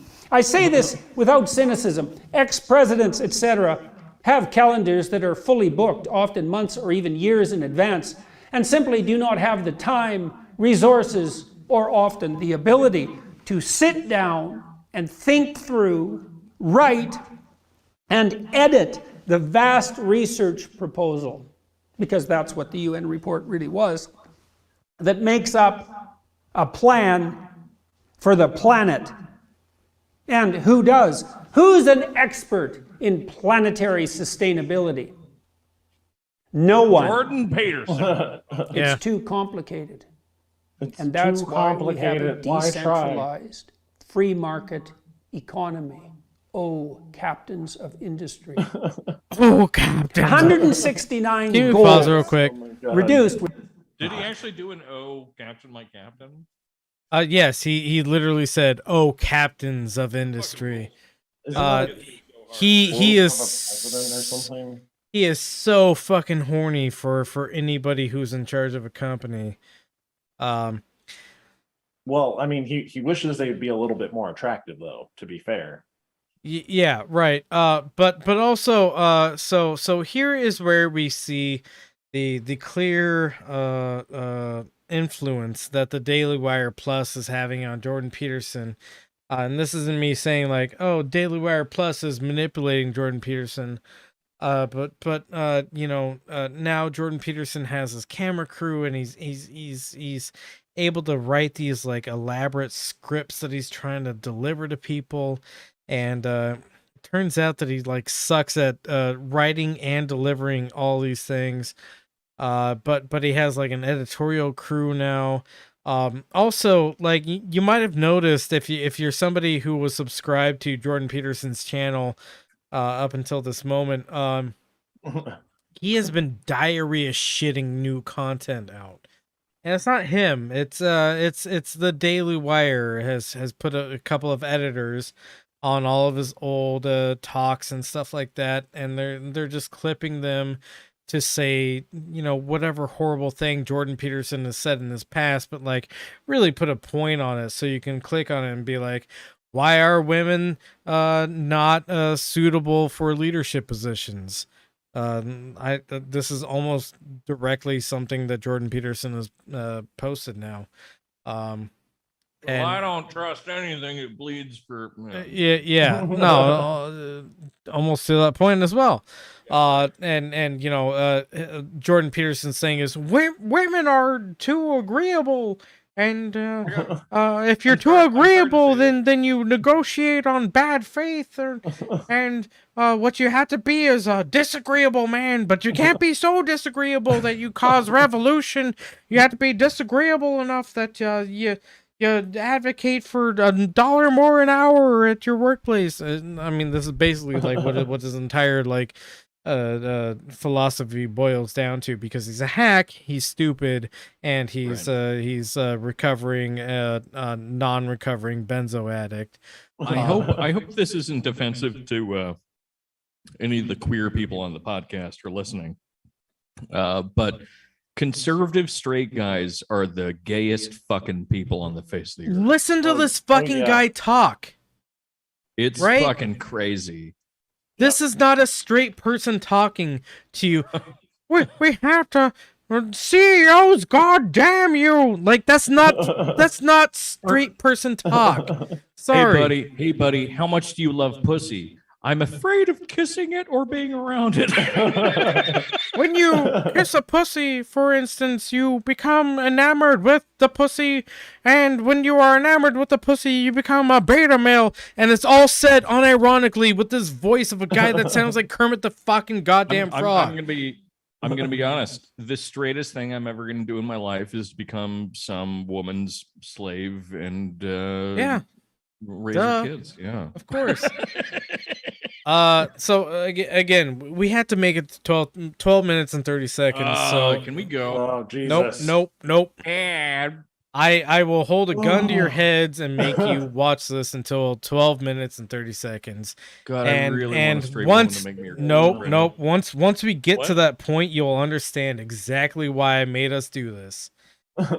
Even the fact that like we're just running so long on the podcast after the July Christmas in July episode that ran for 4 fucking hours, which I got so many messages about. Like, why is it 4 hours long? She just forces me to nut over and over and over again. Yeah. Because I'm her bad little boy and she's my mommy. One bad little beta.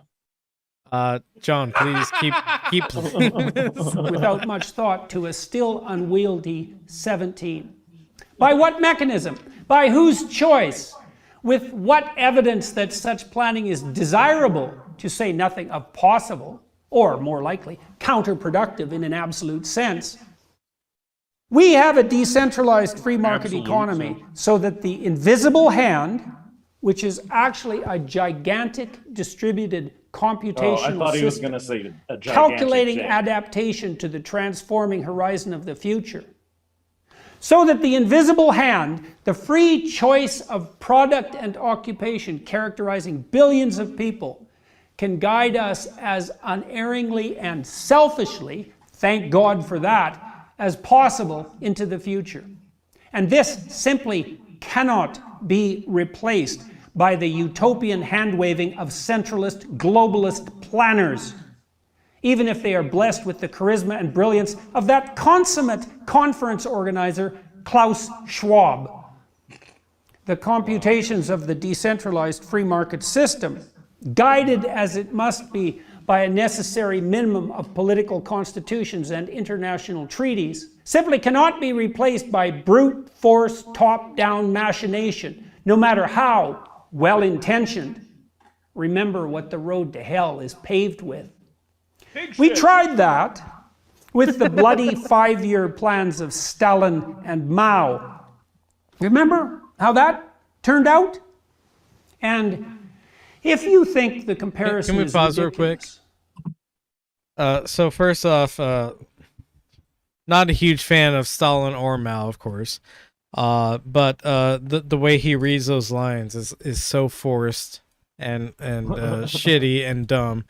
And you know, like let's reasonably criticize people like Stalin and Mao. I think they're pretty ripe for genuine criticism. Let's also criticize the American genocide project of the Native Americans. Let's also criticize America like in its entirety. And how it relied on slave labor for like a huge portion of its foundation. You know, let's like really like do real criticisms here. And you know, Stalin not great, Mao not great. Also America washed in like fucking blood and disgusting vitriol and horrid politics and genocide, you know, but Stalin and Mao, like pretty bad guys also. Name one bad thing we've done. Who's we? America. Probably like Maoist America. Oh, Maoist America never existed, so problem there, I guess. But yeah, America in general, built on genocide.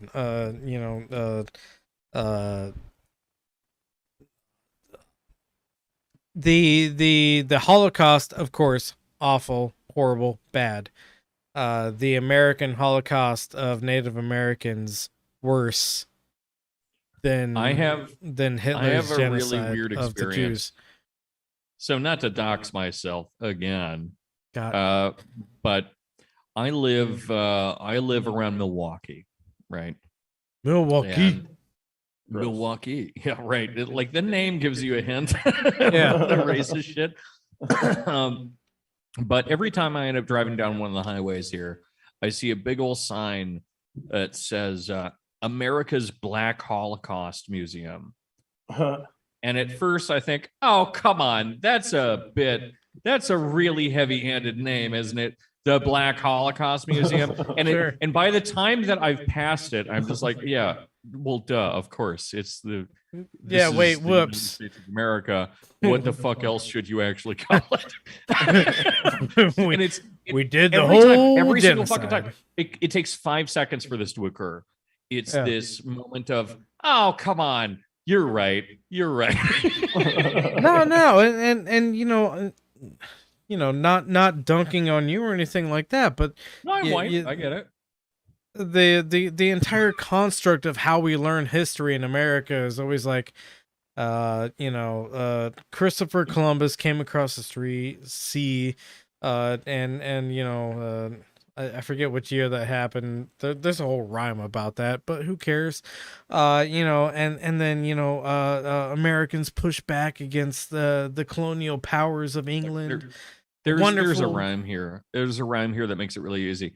Columbus sailed the oceans blue in the great year of 1982.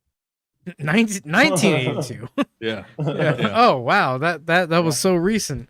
I know. You always think of the U.S. is older than it is, but yeah. So actually a then very young you state. have the Revolutionary War, where a bunch of old white guys are like, no, we're not going to pay your taxes. We're going to dress up like Native Americans, push your tea into the water, so they get the blame.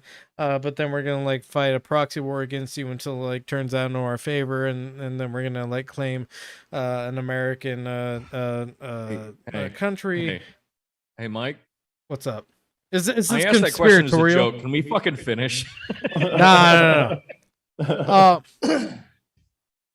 Yeah, we could probably. That finish. salad was better towards the end, actually. It's coming at your butt, is what you're saying. It's about to. It's about to. I feel it. So yeah, we have all these like mythical institutions of how America works, and America is like one of the worst countries for genocide that's ever existed. We can look at the Holocaust, the Holodomor, whatever you want to call it, that happened overseas. I prefer the Shoah. Yeah. Worse things happen in America, and let's never come to light. It's never been addressed, etc. John, please play the rest of this clip. It just goes downhill from here, but we really had to make it to 12 minutes and 30 seconds. I promise you guys. 3 more minutes. Then just start thinking about the 150 million people who will be hungry later this year. When the first results of the decision to scuttle the energy industry in the name of planetary survival roll out. And just give some consideration to the fact that the idiot environmental utopian faux moralizers have proved themselves in the last few years, entirely willing to sacrifice today's actual poor to the thriving hypothetical poor, who will, if we haven't ethically depopulated ourselves entirely in the next few decades, grace the planet with their sustainable low-carbon footprint in the lower your fuck is he saying here? expectations future Nobody knows. we are all guiltily planning. Hey everybody, what's up? This is Ian. This is my MSX story. Nice, Obviously, there's been a nice. John, log into the fucking Benzo Rehab Dungeon YouTube. Skip the ad. You can click that. Writing skills. Glenn. And just remember who enabled and emboldened Putin. And pray that wasn't a fatal mistake, as it probably was. And so, CEOs, you need to shed your guilt. You are evil capitalists, just as charged. You've worked your whole life to be precisely that. Are you going to capitulate now in the face of social criticism and disavow everything you have done? Instead, you should wear that badge proudly. Evil capitalist, recognizing explicitly that there is simply no better alternative. Although capitalism produces inequality, and inequality, when unchecked, poses a real danger to social stability. Every economic system ever created by man does the same, and often more egregiously. But not every system produces wealth. In fact, none Pause have, right there real quick, though. except so he says not every system produces wealth. Before capitalism was this thing called feudalism, which actually did create quite a lot of wealth for a very. There's always been wealthy people, whether or not there's been a commons. Oh my god. Yeah. So the idea that capitalism is the first thing that's ever produced wealth really kind of ignores the entire history of kings and bishops and all the power structures that have existed before capitalism became a thing. And capitalism is really just good like meme. Well, good for you. We'll see that later. What? Oh, did you say this made a really good meme, or you're gonna make a really good meme?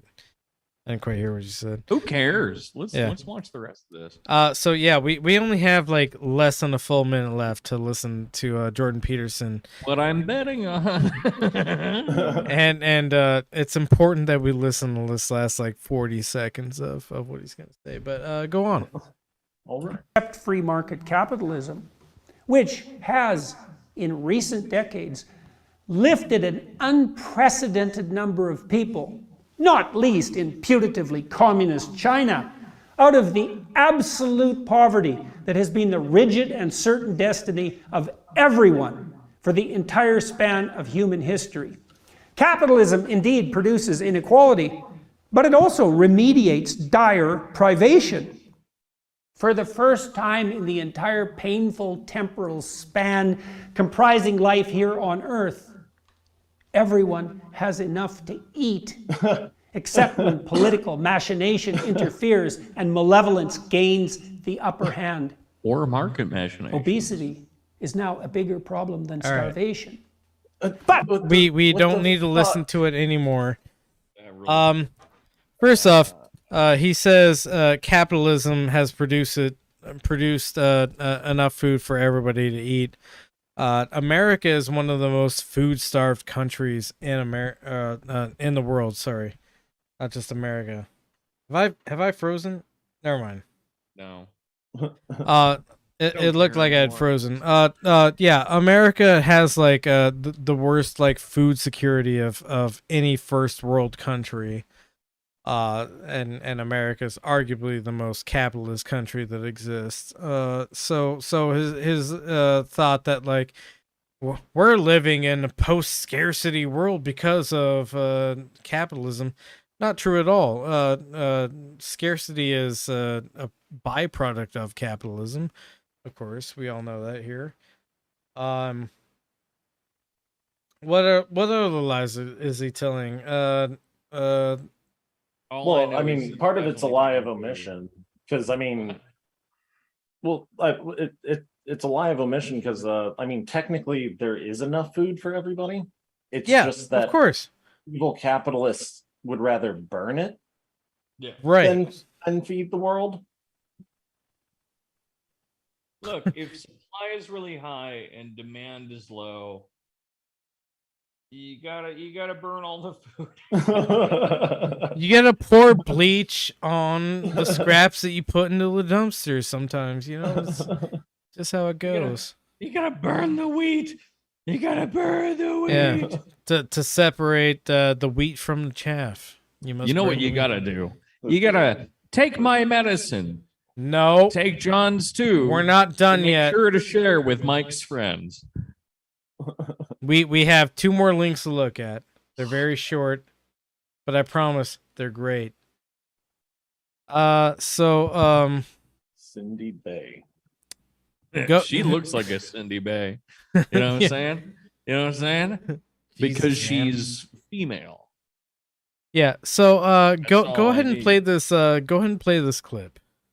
And Chief Josh Gibson told me it's heartbreaking to do this, but they're overworked. There should be 8 full-time police officers, but for the past several months, they've been working with 5. And Gibson's issue also includes the town manager. Without the police department in a town with at least 1,500 people, the feeling of heartbroken is shared here in downtown. They're not just town police, they're our family. From at least 20 years of seeing a familiar face to now having no one at the Kenly Police Department, Nancy Cates is left speechless. Try not to cry. After 5 police officers, including the police chief, quit. It's devastating to this community. We don't want our town to go crazy. And neither does Josh Gibson, the Kenly police chief, telling us how heartbreaking it is to let go. But the stress and trying to work amid staffing shortages, including issues with the town manager, was too much. The town clerk and the town's utility clerk also resigning. Their announcement difficult for Cates to accept. It broke my heart because I called him. I told him, I said, I protested him resigning, you know, and the rest of them too. All right, so we can kind of pause it right there. Basically, this small town in North Carolina, their entire police force resigned because less than a full month after a black woman became their town manager, they cited a hostile work environment, which I thought that these guys were like the protectors of men. Yeah, the big tough guys. We had to have the wolves to protect the flock of the sheep, sort of thing. But it turns out like once the shepherd, I guess, is like, I don't know, a little bit mean to them, they just like immediately fucking all quit. We're talking about 5 police officers, including the police chief. Just who are experiencing something that every person who's ever worked fucking retail has experienced. Yeah, exactly. Staffing shortage. So these brave police officers now have to deal with, like, I don't know, kind of probably a little bit of regulation. I don't know anything about this police, or not police manager, but the town manager that came in. It turns out that it was revealed after she was hired that she sued one of her former employers for racial discrimination and settled it out of court. And she's black and she's working in the Southeast, so probably legitimate. Right. I'll also point out how funny it is that they showed an image of the police chief, one of the five people that quit. Yes, 5 brave souls. And then following from that, his image fades out, and then like a second and a half later, they mention him again and bring his image back up. And I'm gonna say that the reason that they're spending so much time putting his picture up there is that even if he looks like a chunky piece of shit, he's probably the only person in the city that has a jaw. Yeah, no, for sure. Yeah, the only police officer in the city. Sorry about the civilians. I love you guys. You can shit on the civilians too. I worked for the public at a point. Fuck us. But fuck everyone. You know? Yeah. So basically, these brave, great men who protect our communities couldn't handle less than like 2 full months of a hostile, quote unquote, work environment. They don't cite what made the work environment hostile. I looked into this. I tried to find. It was Black Lady. The answer. Yeah. The answer is Black Lady. That's really all it comes down to. The answer is Black Lady. Yeah. Serve and protect, more like perv and erect. Right. So I genuinely did try to find like what their complaints were. They don't list any complaints. It was just, it's a hostile work environment. It's a black now, imagine you have a bunch of Amazon warehouse workers citing a hostile work environment, going on strike, and how the police respond to those people. Completely outsized, like aggression, etc. It's all bullshit. The people that we think are tough in our society are fucking garbage. They're just little bitch ass babies. The people who are actually tough are the workers, the actual people who make this fucking country work. Yeah. Fuck the cops. Is kind of the point I wanted to make out of all that. Fuck the police. Fuck the police. Happy birthday. Good night. I love you all. Whose birthday? Whose birthday? Oh, you, I thought. No, you're months late. Like, look, Danko, do you have any pitches to give? Don't we have one more link left? No. Nope. Is that not one more link? That's the Zoom link to join this meeting, which we won't give out to people. That's really unprofessional. Yeah. God this damn is it, John. extremely unprofessional. I'm pretty sure I've shown it on accident a couple times. Hell yeah. Yeah, once Good or thing twice. It changes every time. It doesn't matter. Yeah. Pitches. So go. Go to Trincata. Check out the workshop. Check out the Patreon. It's patreon.com/Trincata, TRUNCATA. We finally finished up the fascism seminar, but we'll probably do some more of that. This week, we're taking a fucking break because I'm exhausted and I want to shoot myself in the fucking face. Not in a way that kills me, but in a way that makes people pity me because I take off my eyes and my nose and like most of my lips, a bunch of my teeth, so I talk all funny, so I don't have to answer to my fucking crimes against myself. Anyway, so we're focusing on Kids in the Hole this week. So I'm planning on actually making it increasingly unhinged for a while until we make it serious and unhinged again. So we're having fun with that. The eroticism workshop is still going strong, hosted again by Laura, who is phenomenal. So that happens on the first Saturday of every month, and they're really fantastic with it. We did the last one we did was what do you call it? A fan fiction thing. We all wrote very funny pieces. So it's a very kind of fun thing. It's not overly serious. Let's talk about coming kind of thing per se. I wrote a whole thing about Will and Grace and like robbing convenience stores. So yeah, that's my main pitch. I think that's it. If it's not, I'll talk to you next week. I don't fucking care. Fuck off. Eat my balls. Hell yeah. As always, the Benzo Rehab Dungeon is and will always be a free broadcast. If you would like to support the project here, you can go to patreon.com/Benzo Rehab Dungeon and contribute as much or as little as you like. It won't get you anything special. I like to be upfront about that. But we do appreciate your support. With that being said, we love you. Please take your medicine. Please take mine too. But remember to share some with your friends, especially the hard stuff. You got some hard. Got some hard. What do you want us to mail us some hard? I've got some hard right now. Text me some hard, guys. Text me some hard guys. I'm muting us now. Shut up.